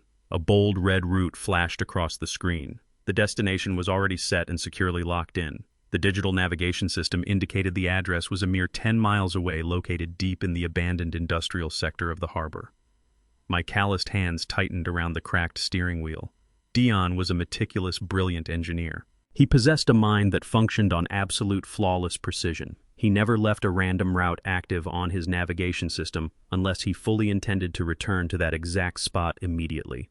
A cold, sharp realization settled deep in my chest, cutting through the heavy fog of my morning. He was going somewhere highly specific and deeply important the night he was killed. I shifted the old car into drive. I merged onto the wet, slick highway, leaving the quiet cemetery and Heather's cruel, empty threats far behind me. The red line on the bright screen pulsed like a frantic heartbeat in the dark. I was going to follow that route to the very end, and I was going to uncover exactly what my son wanted me to see. Heather's reaction to my phone call must have been pure, unfiltered panic, but a cornered predator always relies on its deepest survival instincts. Her primary instinct was to hide behind a massive wall of unimaginable wealth. Unaware that the $25 million buyout was a digital mirage sitting safely inside my own offshore accounts, she recklessly decided to push forward with her desperate exit strategy. She desperately needed to finalize the public perception of the corporate sale before fleeing the country, hoping a massive public spectacle would insulate her from any sudden legal inquiries regarding her brother. That evening, she hosted a lavish, opulent corporate gala at the most exclusive luxury hotel in the city center. She rented the grand ballroom, intending to officially announce the successful acquisition of Dion's entire tech company to the elite local business community. I knew exactly what she was trying to achieve. By surrounding herself with high-profile tech investors, wealthy socialites, and powerful local politicians, she believed she was building an impenetrable human shield. She wanted to cement the illusion of her absolute corporate victory in front of hundreds of credible witnesses, cementing her fake legacy right before she boarded a private jet to Europe. Her extreme arrogance completely blinded her to the grim reality closing in around her. She was throwing a multi-million-dollar celebration for a company she had stolen using money she did not actually possess, completely oblivious to the fact that she was enthusiastically decorating her own execution chamber. I stood in the quiet solitude of my penthouse suite, preparing myself for the final devastating confrontation. For the past 3 years, Heather had only ever seen me dressed in faded flannel shirts, worn denim jeans, and oil-stained work boots. She had built her entire perception of my worth on the frayed edges of a retired dock worker's wardrobe. That pathetic era was permanently over. I opened the heavy cedar closet and pulled out a razor-sharp, custom-tailored midnight blue suit I had commissioned specifically for my rare corporate board meetings in Geneva. I fastened a crisp white dress shirt, buttoned a charcoal silk vest, and adjusted a heavy silver tie clip. I looked at my reflection in the floor-to-ceiling mirror. The broken, grieving father, standing helpless in the freezing rain at the Baltimore cemetery, had been entirely replaced by the ruthless architect of a $12 million empire. I walked over to the glass dining table and unlatched my heavy titanium briefcase. I did not pack a weapon. I packed instruments of absolute financial and legal destruction. I carefully placed the pristine physical copies of the forged probate will into the secure leather folder. I added the certified transcripts of the damning audio wiretap, where she explicitly confessed to grinding lethal thallium into my son's food. Finally, I laid the sealed federal medical examiner's toxicology report right on top. These were the lethal paper bullets I was going to use to shoot her out of the sky. I snapped the dual metallic locks of the briefcase shut. The sharp mechanical click echoed loudly in the empty room, signaling the absolute end of her timeline. Matthew Gold paced the length of the penthouse living room, his phone pressed tightly to his ear, orchestrating the massive tactical operation with chilling efficiency. He was not just communicating with our private corporate security team anymore. Because the forged life insurance documents involved interstate commerce and the poisoning crossed severe federal jurisdictional lines, the district attorney had successfully escalated the sealed arrest warrants to the highest possible level. Matthew was currently coordinating directly with a heavily armed Federal Bureau of Investigation strike team and the lead homicide detectives from the local police precinct. I listened quietly as he confirmed the specific tactical deployments. Dozens of undercover federal agents dressed impeccably in formal evening wear were already infiltrating the hotel lobby, seamlessly blending in with the wealthy tech investors and socialites arriving for the gala.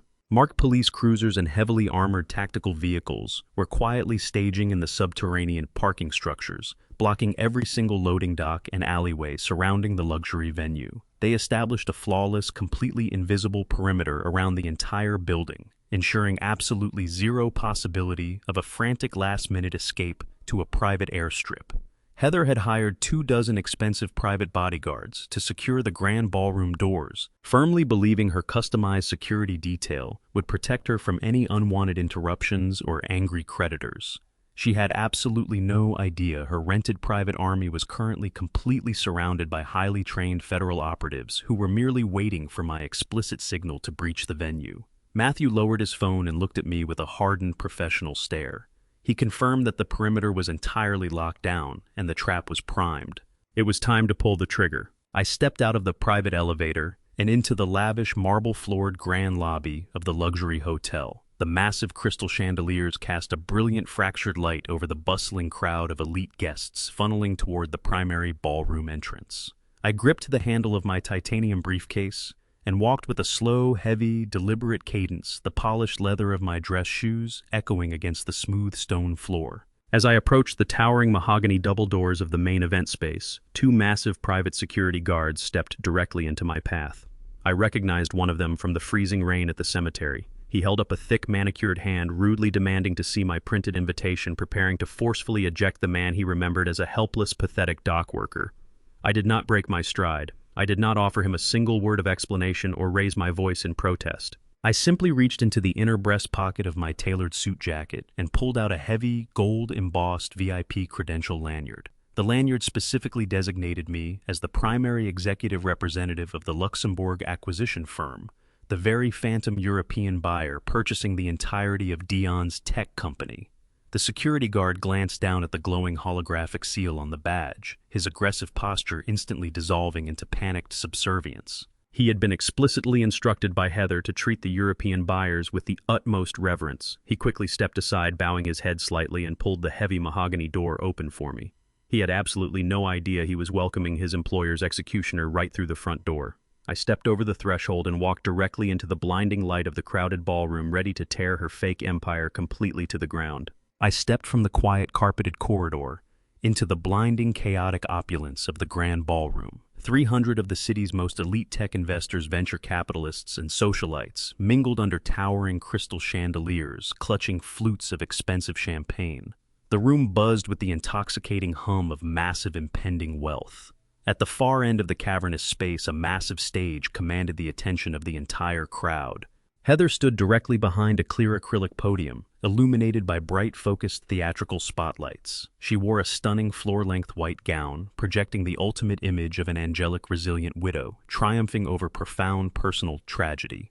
She leaned into the microphone, her voice trembling with perfectly rehearsed, manufactured emotion. She dabbed at her dry eyes, delivering a sickeningly sweet speech about carrying on Dion's visionary legacy. She boldly declared to the captivated audience that the finalized $25 million European buyout was not merely a financial victory, but a beautiful testament to her late husband's unparalleled genius. She paused for dramatic effect, allowing the elite crowd to erupt into supportive, thunderous applause. She basked in the absolute adoration of her wealthy peers, firmly believing she had successfully executed the perfect crime, entirely oblivious to the apex predator standing quietly in the shadows at the back of the room. I watched her soak in the fraudulent glory, my grip tightening around the heavy handle of my titanium briefcase, waiting for the precise moment to completely shatter her meticulously constructed world. Heather raised her pristine glass of champagne high into the air, preparing to lead the room in a final victorious toast to her stolen future.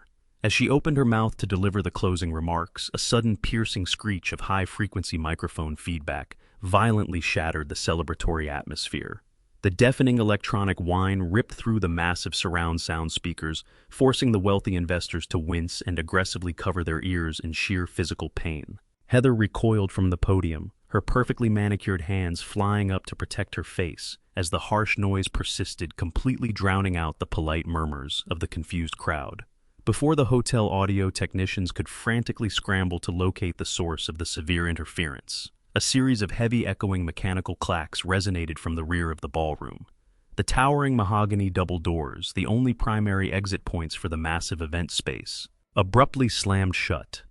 The heavy steel deadbolts aggressively snapped into place with absolute undeniable finality, locking 300 of the city's most powerful financial elites completely inside. The sudden coordinated security lockdown instantly transformed the opulent celebration into a sealed, inescapable concrete vault. The high-pitched feedback from the sound system abruptly cut off, replaced by a dense, suffocating silence that settled heavily over the panicked room. The elite guests lowered their hands and nervously glanced around their expensive champagne spilling onto the polished hardwood floor as the undeniable tension spiked. Heather stood frozen on the brightly lit stage, her glass of champagne trembling slightly in her grip. Her confident, triumphant smile completely vanished, instantly replaced by a sharp, creeping terror as she stared out into the sea of confused faces, desperately trying to understand how she had suddenly lost absolute control of her own multi-million-dollar corporate coronation. I stepped directly out of the dark, concealed shadows of the rear soundboard booth and into the bright, unforgiving light of the ballroom floor. I did not rush my movements or shout a single word to demand their attention.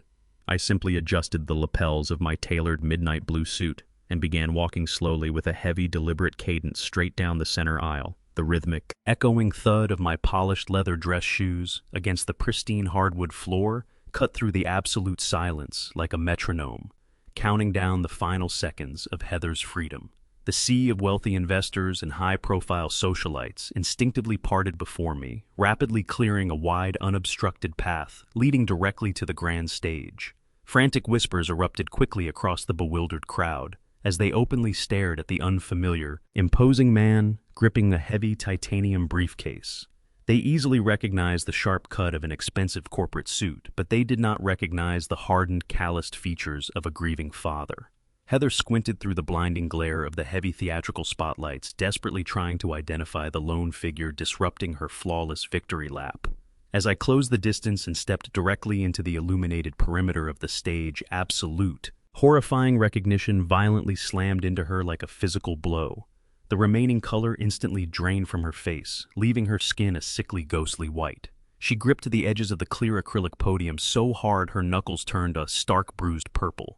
She finally realized the supposedly broke, pathetic, discarded old mechanic she had threatened to evict was currently standing in the dead center of her exclusive gala, wearing a bespoke suit and radiating an aura of total, inescapable authority. The devastating, undeniable reality of my sudden presence completely paralyzed her.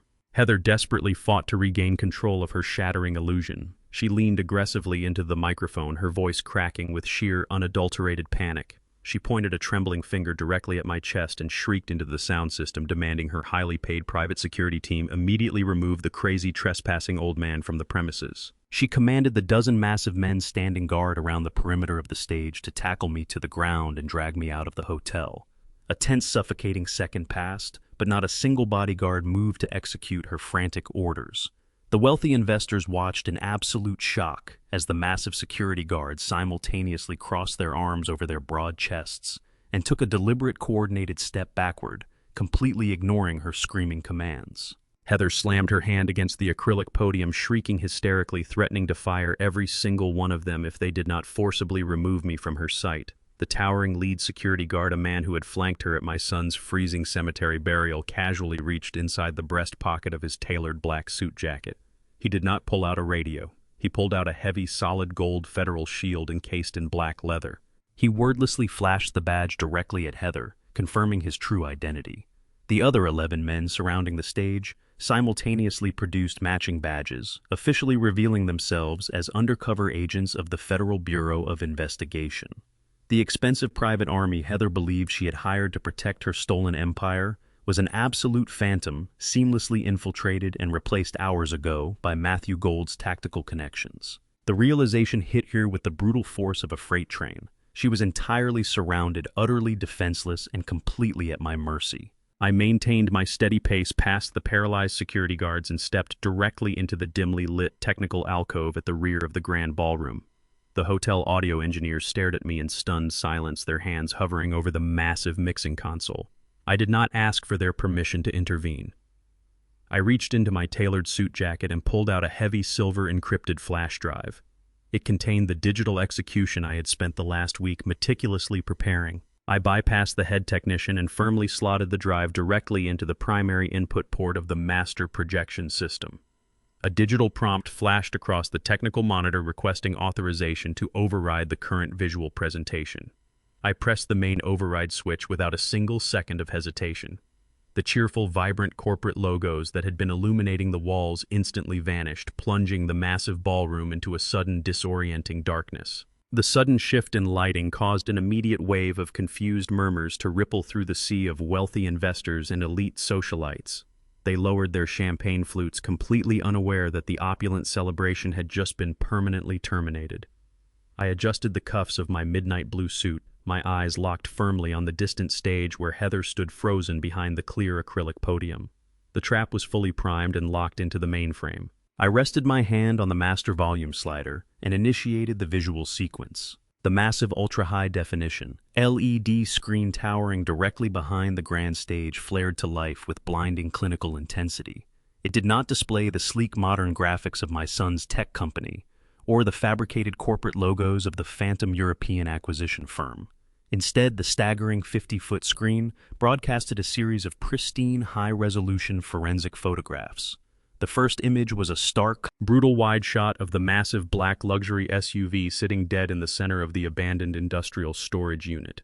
The collective breath of 300 elite guests caught in their throats as the next image cycled onto the screen. It was a terrifyingly detailed macroscopic photograph of the completely caved-in front grille and the violently shattered passenger side windshield. The final image hit the display like a physical blow to the entire room. It was a highly magnified, unedited shot of the heavy steel front bumper, heavily coated in thick, dried human blood. A wave of horrified, visceral gasps echoed violently across the cavernous ballroom. Several wealthy investors physically recoiled, dropping their expensive crystal champagne glasses onto the polished hardwood floor, the loud shattering of glass slicing through the tense silence. The graphic, undeniable reality of a brutal vehicular slaughter was now towering above them, casting a grim, crimson reflection directly onto Heather's pristine white designer gown. She spun around to look at the massive screen, her blue eyes widening in absolute paralyzing terror. Her carefully constructed facade of the resilient grieving widow completely disintegrated in real time. The elite crowd stared up at the blood-stained bumper, the horrific visual evidence aggressively stripping away the sanitized corporate illusion she had spent millions of dollars trying to build. I had brought the brutal truth of the county road directly to her victory party. I reached across the digital soundboard and gripped a heavy metallic microphone. I flipped the primary activation switch, silencing the ambient noise in the ballroom with the sharp crackle of live audio. I did not shout. I spoke in a low, cold, highly amplified register that commanded absolute authority. I introduced myself not as a broken retired factory mechanic, but as the primary architect of the Luxembourg acquisition firm and the proud father of Dayon. The silent room hung on my every syllable. I systematically dismantled the fabricated narrative Heather had just sold them. I informed the horrified tech community that my son did not die in a random tragic hit-and-run accident on an isolated county road. I directed their attention to the towering LED screen and read the specific vehicle identification number clearly etched into the dashboard panel of the crushed SUV. I revealed that the vehicle was legally registered to a commercial logistics shell company owned and operated entirely by Scott Heather's own brother. I explained the exact physics of the collision, detailing how the caved-in grille perfectly matched the devastating injuries that shattered my son's body. I outlined the timeline, exposing how Heather and her brother used that specific commercial fleet vehicle to deliberately hunt my son down in the dark to stop him from reaching a medical testing facility. The wealthy executives and venture capitalists stared at Heather in absolute revulsion, instantly realizing they were standing in a room with a ruthless, calculated assassin. I stripped away her fraudulent corporate triumph, exposing the brutal, bloody foundation she had used to steal control of the tech empire. The elite investors who had been cheering for her mere minutes ago now looked at her with pure, unadulterated disgust. Total panic finally consumed Heather. The crushing weight of the public exposure triggered a frantic, primal instinct to flee the ballroom. She abandoned the clear acrylic podium, hiking up the heavy fabric of her expensive white gown to keep from tripping. She darted toward the darkened side stairs of the grand stage, desperately seeking the service corridor that led to the loading docks. She expected a clear path to the exit, firmly believing she could still somehow vanish into the night and access her offshore funds. Her desperate sprint was abruptly halted. Matthew Gold stepped directly out of the heavy velvet stage curtains, completely blocking the narrow wooden staircase. His imposing figure formed an impassable wall between her and her escape route. Matthew did not draw a weapon or raise a hand to restrain her. He simply held up a thick, bound stack of the forged probate documents and the highly illegal corporate transfer contracts she had signed just days ago. He looked down at her with a cold, predatory stare, the same look he reserved for hostile corporate takeovers. He informed her in a sharp, carrying tone that the side exits were entirely secured by federal agents and her private jet had been legally grounded by the authorities. Heather crashed hard into the harsh reality of her situation. She stumbled backward away from the stairs, her breath coming in ragged, hyperventilating gasps. She looked wildly around the massive ballroom, finding the towering locked mahogany doors and the disgusted faces of the wealthy investors completely surrounding her. She had absolutely nowhere left to run. The brilliant trap I had meticulously built around her was now completely impenetrable, and she was entirely sealed inside with the devastating consequences of her limitless greed. I stepped past the frozen hotel audio technicians and positioned myself directly in front of the massive mixing console. I reached into the inner pocket of my tailored suit jacket and withdrew a heavy silver-encrypted flash drive. It contained the digital execution I had spent the last week meticulously preparing. I bypassed the head technician, firmly slotting the drive directly into the primary input port of the master projection system. A digital prompt flashed across the technical monitor, requesting authorization to override the current visual presentation. I pressed the main override switch without a single second of hesitation. The cheerful corporate logos that had been illuminating the walls instantly vanished, plunging the massive ballroom into a sudden disorienting darkness. I adjusted the cuffs of my midnight blue suit, my eyes locked firmly on the distant stage where Heather stood frozen behind the clear acrylic podium. The trap was fully primed and locked into the mainframe. I rested my hand on the master volume slider and initiated the audio sequence. The sharp crackle of static hissed through the surround sound speakers, instantly silencing the confused murmurs of the wealthy crowd. Then the pristine wiretap recording blasted across the grand ballroom. Heather's own shrill, hysterical voice echoed off the crystal chandeliers. She aggressively bragged about navigating the dark web to purchase lethal thallium. She viciously scolded Scott for botching the hit-and-run cover-up, screaming that he was supposed to burn the black SUV down to the steel chassis completely. The cavernous room instantly descended into an absolute suffocating silence. The only sound remaining in the entire grand ballroom was the chilling echo of Heather's recorded voice coldly detailing the prolonged execution of a beloved tech founder.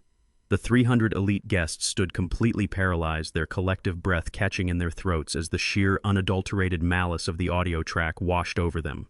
These millionaire investors, venture capitalists, and high society elites had spent the entire evening clinking expensive champagne flutes and enthusiastically celebrating the brilliant legacy of my murdered son.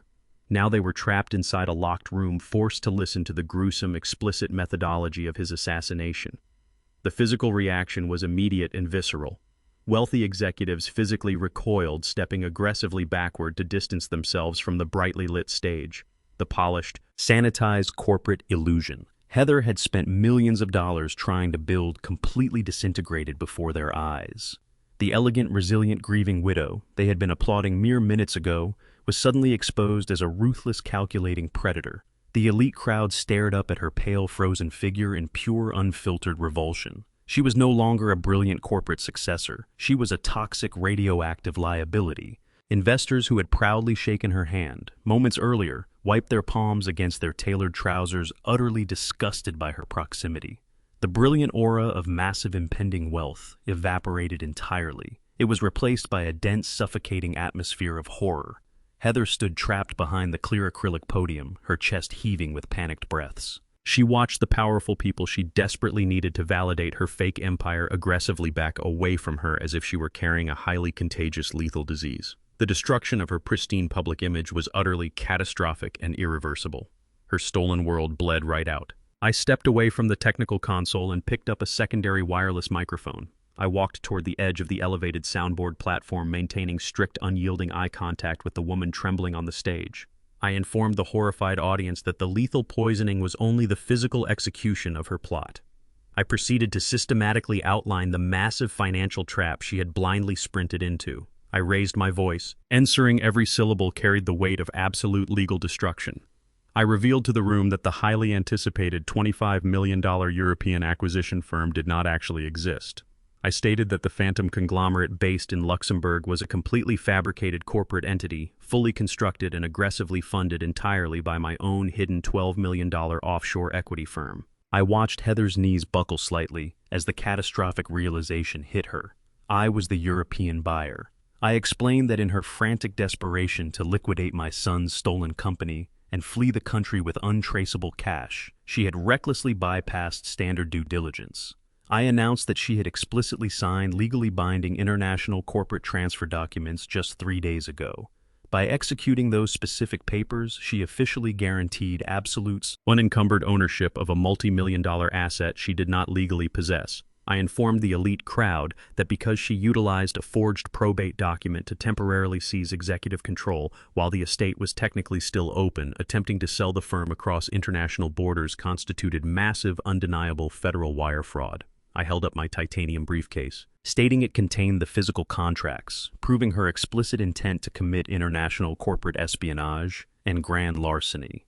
I had used her own boundless, blinding greed to build an inescapable federal snare, and she had gleefully locked it securely tight. The devastating weight of my public declaration finally shattered the last fragile remnants of Heather's psychological endurance. She staggered backward on the brilliantly lit stage, her high heels catching awkwardly on the edge of the clear acrylic podium. She lost her physical balance entirely and collapsed heavily onto her knees. The expansive layers of her stunning, tailored white designer gown twisted and tangled thickly around her trembling legs, pinning her to the floor like a pristine straitjacket. She did not attempt to stand back up. She knelt there under the harsh theatrical spotlights, staring blankly out at the locked mahogany doors at the far end of the grand ballroom.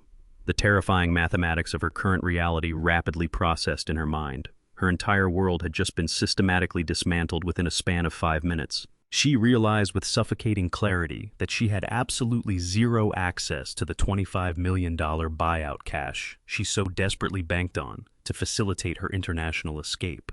She comprehended that the multi-million-dollar tech company she had ruthlessly murdered her husband to obtain was still firmly locked in probate court, forever stained by a massive federal forgery investigation. She had no money to hire elite criminal defense attorneys. She had no powerful corporate allies left in the room to leverage for political favors. Every single wealthy investor she had invited to witness her victory had just physically abandoned her in pure revulsion. She was completely isolated, financially paralyzed, and legally surrounded by heavily armed undercover federal agents. The brilliant, flawlessly executed master plan she had arrogantly orchestrated had violently boomeranged, transforming her highly anticipated corporate coronation into a brutally public execution. She knelt on the hardwood stage, shivering uncontrollably in her tangled white dress, finally understanding that she was hopelessly trapped completely.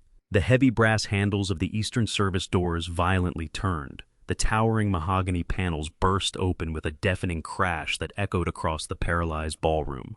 2 seasoned homicide detectives wearing dark trench coats marched aggressively into the blinding light of the opulent venue. They dragged Scott firmly between them. His hands were securely fastened behind his back with heavy steel handcuffs. The polished corporate executive I had financially ruined just hours ago in a restaurant parking lot was now completely stripped of his arrogant facade. He looked entirely broken. His expensive tailored suit jacket was missing. His silk tie was violently ripped away, and his sweat-soaked dress shirt clung tightly to his shivering torso. He stumbled over the thick velvet carpet, his expensive leather shoes scraping awkwardly against the polished hardwood floor as the detectives forced him toward the front of the stage. The elite tech investors and wealthy socialites aggressively parted ways, physically recoiling from the disgraced businessman. The sheer shock of seeing a high-profile logistics CEO paraded through a luxury gala in police custody sent a fresh wave of panicked whispers rippling through the captive audience. The undercover federal agents standing guard around the perimeter instantly tightened their formation, blocking every possible escape route. Scott kept his head down, his breathing erratic and shallow, completely overwhelmed by the sheer magnitude of the public spectacle. He had no idea the devastating scale of the execution awaiting him until the detectives forced him to halt directly in front of the lit stage. Scott lifted his heavy, sweat-drenched head and looked up at the massive LED screen towering directly above the grand stage. He stared at the ultra-high-definition forensic photograph of the blood-stained front bumper belonging to his own commercial black SUV. The horrific image triggered an immediate visceral reaction. He instantly snapped. The remaining fragments of his loyalty to his sister completely evaporated in the face of his impending capital murder charge. He aggressively lunged forward against the iron grip of the homicide detectives, wildly pointing his restrained hands directly at Heather. She was still kneeling on the hardwood stage in her tangled white designer gown, utterly paralyzed by the collapsing reality around her. Scott screamed at the top of his lungs, his voice cracking with pure, unadulterated terror. He frantically announced to the entire room of 300 elite witnesses that he did not plan the assassination. He publicly declared that his sister was a ruthless, calculating monster who orchestrated every single agonizing detail of the toxic poisoning. He shrieked that she had aggressively threatened to sever his critical corporate funding if he refused to use his commercial fleet vehicle to execute the hit-and-run cover-up. He actively turned state's evidence right there on the ballroom floor, loudly broadcasting his explicit cooperation with the district attorney's office. He wept hysterically, begging the shocked investors to believe he was merely a terrified pawn trapped in her vicious, lethal conspiracy. He confirmed that the Luxembourg buyout was a massive federal wire fraud scheme. She designed to steal my son's legacy and flee the country. His desperate, booming confession completely validated the pristine wiretap audio I had just played over the surround sound speakers. He systematically drove the final fatal nail directly into Heather's heavily documented coffin, stripping away her absolute last remaining defense. Heather completely lost her mind. The sheer audacity of her brother's public betrayal instantly ignited a violent, uncontrollable rage deep within her chest. The elegant, resilient, grieving widow completely vanished, violently replaced by a feral, cornered predator reacting to her absolute destruction. She scrambled awkwardly to her feet, aggressively kicking the heavy fabric of her expensive white designer gown away from her ankles. She lunged forward across the brightly lit stage, launching her body directly toward the edge of the elevated platform where Scott stood in police custody. The elite crowd gasped as she unleashed a torrent of vicious, unfiltered obscenities, her shrill voice completely unamplified, but easily slicing through the tense silence of the cavernous ballroom. She aggressively pointed her manicured finger at his face, screaming that he was an incompetent, pathetic coward who ruined her flawlessly executed operation. She explicitly blamed him for being incredibly sloppy and lazy. She shrieked that if he had simply followed her strict instructions and burned the bloody black SUV down to the steel chassis inside the abandoned storage unit, they would be sitting on a beach with $25 million instead of facing federal murder indictments. She publicly confessed to her own devastating crimes just to ensure her brother absorbed the blame for getting them caught. She hysterically shrieked that she had done the heavy lifting by systematically grinding the lethal heavy metals into my son's food night after night. Her massive, humiliating public meltdown served as a horrific spectacle for the paralyzed investors. They stood frozen in pure disgust, actively watching the two remorseless murderers absolutely destroy each other in front of the entire tech community. The polished corporate alliance they had built over my son's corpse spectacularly shattered into a million completely unrecoverable pieces. I stood completely motionless near the darkened technical soundboard at the back of the massive ballroom. I did not take a single step forward to intervene in the chaotic, screaming altercation unfolding on the grand stage. I did not raise my voice to issue any further condemnations or offer a single syllable of gloating triumph. I maintained my rigid, disciplined posture, my calloused hands resting calmly at my sides against the crisp fabric of my tailored midnight blue suit. I simply observed the violent, chaotic destruction of the two people who had conspired to murder my only son for an insurance payout. I did not smile as Heather violently screamed her lungs out, or as Scott openly wept in federal handcuffs. There was absolutely no joy to be found in this grim, devastating execution of justice. The raw, burning anger that had consumed my entire existence since standing in the freezing rain at the Baltimore cemetery had completely run its course. It was now replaced by a profound, chilling emptiness. I watched the elite tech executives, wealthy socialites, and powerful venture capitalists physically turn their backs on the disgraced siblings, their faces twisted in absolute, unfiltered horror. Heather and Scott had ruthlessly destroyed my son's brilliant future because they were entirely consumed by a blinding, insatiable greed. They had deeply underestimated the quiet, retired factory mechanic they assumed was broke and powerless. I had systematically weaponized that exact same greed, patiently building an inescapable financial and legal labyrinth that suffocated them under the crushing weight of their own monumental sins. I let the harsh, glaring theatrical spotlights illuminate their total public ruin. I watched the devastating, undeniable consequences of their horrific actions permanently erase their freedom, ensuring they would never inflict their cruelty on another human being again. The double doors at the rear of the grand ballroom flew open, striking the walls with a violent, echoing crash. A tactical strike team from the Federal Bureau of Investigation surged into the venue, moving with terrifying, synchronized precision. They bypassed the panicked crowd of wealthy investors, marching directly toward the brightly lit stage where Heather was still violently screaming obscenities at her brother. The lead federal agent, a broad-shouldered man with a severe, uncompromising expression, ascended the wooden steps in 3 rapid strides. He grabbed Heather firmly by the shoulder of her torn white designer gown and physically spun her around to face him. The sudden aggressive physical contact instantly silenced her hysterical, breathless rant. The agent did not raise his voice, but his authoritative, booming tone cut sharply through the lingering echoes of the cavernous ballroom. He formally placed Heather under federal arrest. He recited her Miranda rights with cold mechanical efficiency, listing her devastating crimes for the entire tech community to hear in absolute silence.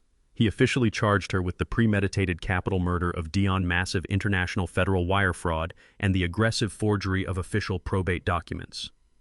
Heather stared at the towering agent, her pale blue eyes wide with absolute paralyzing disbelief. The crushing weight of the federal charges finally breached the impenetrable walls of her arrogant delusion.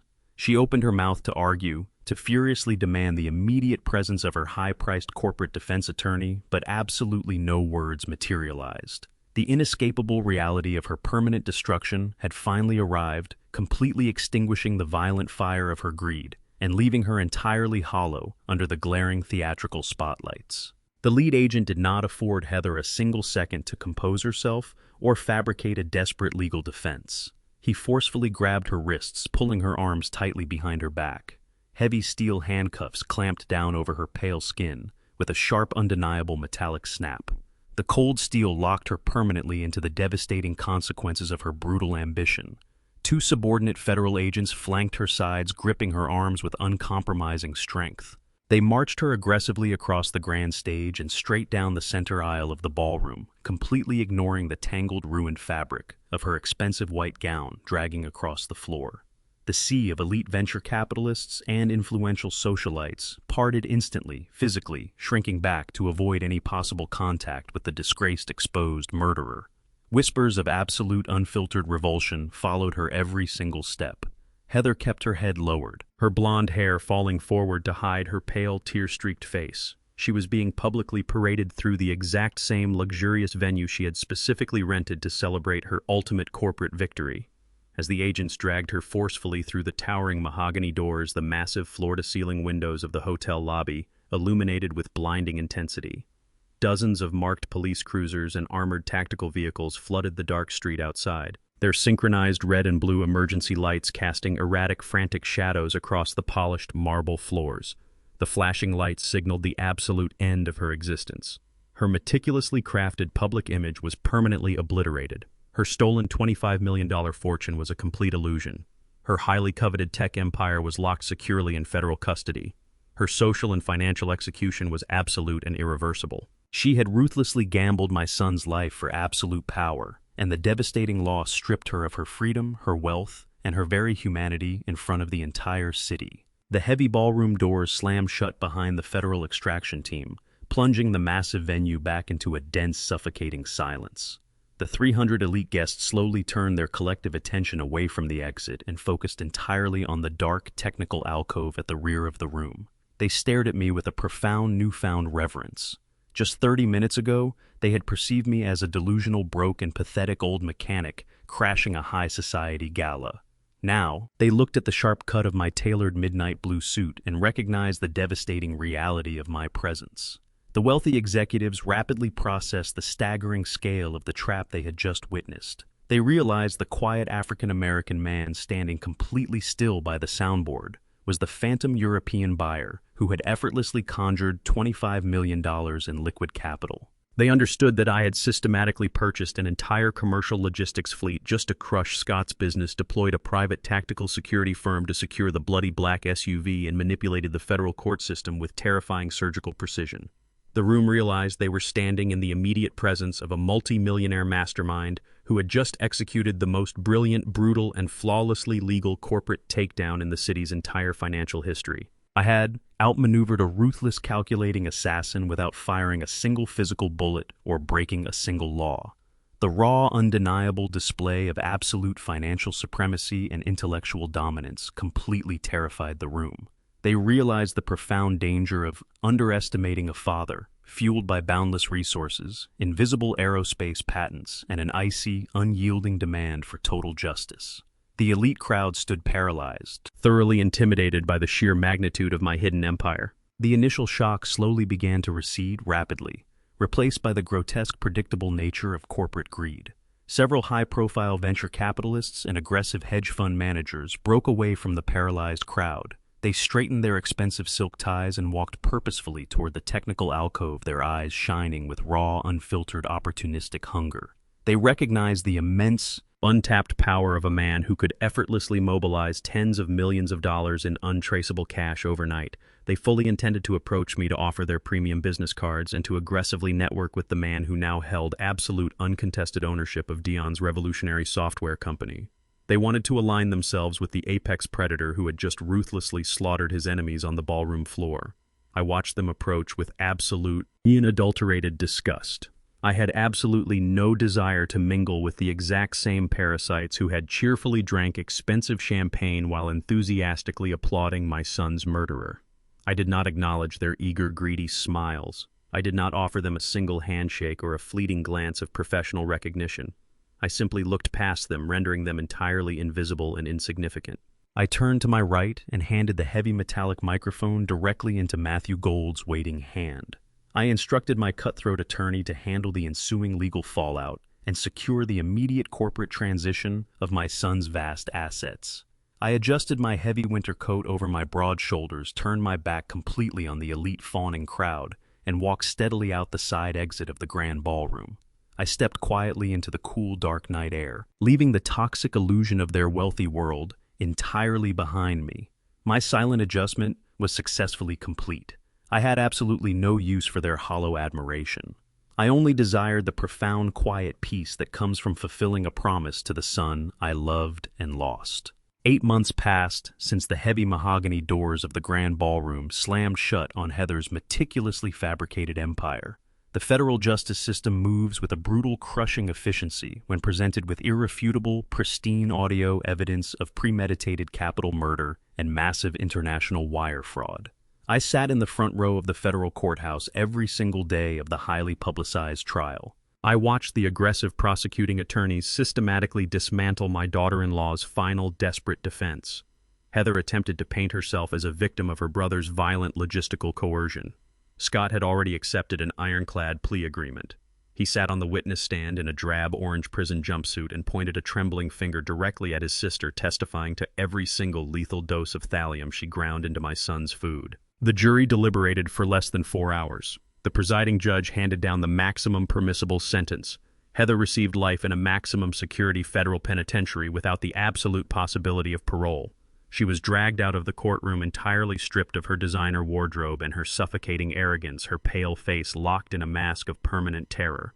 Because he provided the state with the critical testimony needed to secure her conviction, Scott avoided the federal death penalty. He received a binding sentence of 30 years behind bars. The people who ruthlessly slaughtered my only son for an insurance payout were permanently erased from civil society. Their blinding, toxic greed became the absolute architect of their own total destruction. Following the criminal convictions, the probate court aggressively reversed Heather's fraudulent injunctions.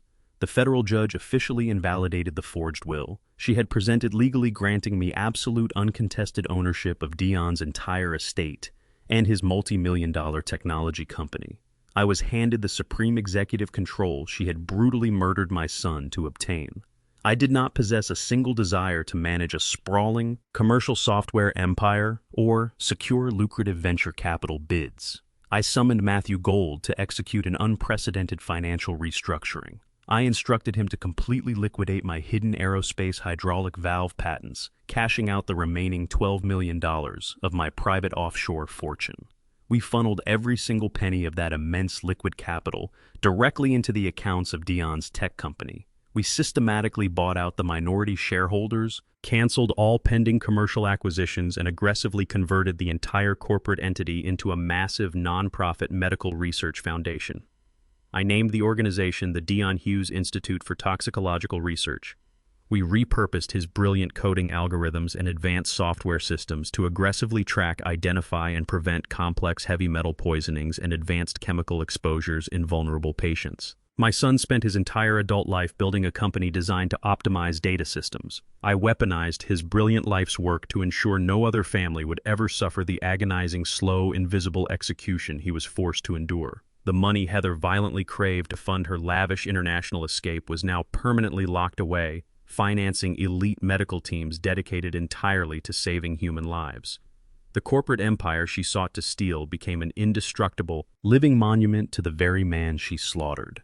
My son's legacy was now completely insulated from the predatory reach of any corporate vultures or greedy relatives. I had secured his name in the permanent annals of medical history. I returned to the Baltimore cemetery exactly 1 year after the brutal freezing rainstorm that marked the beginning of my absolute vengeance. The grim gray skies of that terrible morning were entirely gone. It was a remarkably clear, bright afternoon. The warm sun cast long, peaceful shadows across the sprawling, manicured lawns. The harsh, thick mud that had once swallowed the rusted brass car key was now covered in vibrant, pristine green grass.